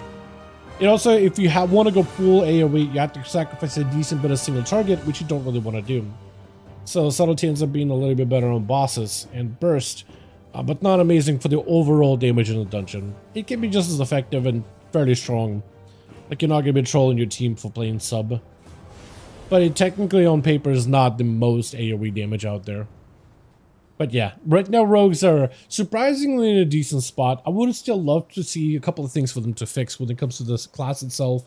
Like killing spree, right? The whole like changing your camera position without you being able to control it at all, right? That's really, well, a lot of people don't like this. It's hard to look at, and I do agree with that. It's very difficult to look at. So if they could potentially fix that by, like, I don't know, making it so that your camera stays still, but the character maybe like zooms around and does all their like moves or whatever, that'd be fine. Kind of like, you know how Demon Hunters want to press blade dance, the character starts like dancing around and, you know, sliding from sides of the screen, but like your camera stays in place. Yeah, something like that. If they could do that, that'd be great. Or if they can like take Trickster and make it so that Blade Rush or Killing Spree do the same thing with the Disorienting Strikes, people would just run that instead. Because they keep Killing Spree as it is, because it's a good button for PvP. I just don't like the whole camera switching. I mean, I guess personally I don't mind the camera switch. Like, I'm kind of been used to it. Kind of numb for it, but everybody that isn't like play Outlaw on a regular, it's super jarring. So I totally agree. Look, 8 mil. Decent opener, only 8 mil, and you can mostly sustain that. It's kind of nuts, but overall it is going to come down like once you start getting not great buffs. But the RNG is amazing though. The RNG did get a lot better, where it doesn't really feel like much, mostly thanks to the tier set. But yeah, chat, it is 7:46. I ended up streaming a little bit longer than I wanted to, but I was having a lot of fun, man. So I think I'm gonna get out for the night. I got one-armed bandit homework to do because I'll be playing, we'll be raiding with that guy later this evening. I need to look up exactly what rogues do, where this on their cooldowns, things like that. Double check my gear because I need to get a very specific setup for it. The boss got nerfed, but it should be made a little bit easier to like overall do. So that'd be nice. But yeah, thank you all. You guys are wonderful. Tomorrow is Thursday. It is my day off. I'm probably gonna do some IRL things and take care of chores and such.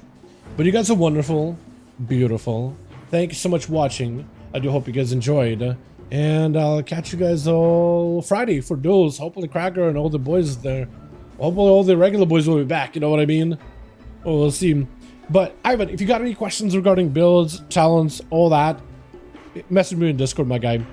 If you're around, unless you literally got hit by an ad and then you can't hear me right now. But if you can't hear me, hit me up on Discord, man. If you got any questions about rogue stuff, I'll send you whatever info I got on my end. Or if like the guides on Discord don't really do justice. But you guys have a good one. I'll catch all of you next stream. Alrighty, boys. Peace.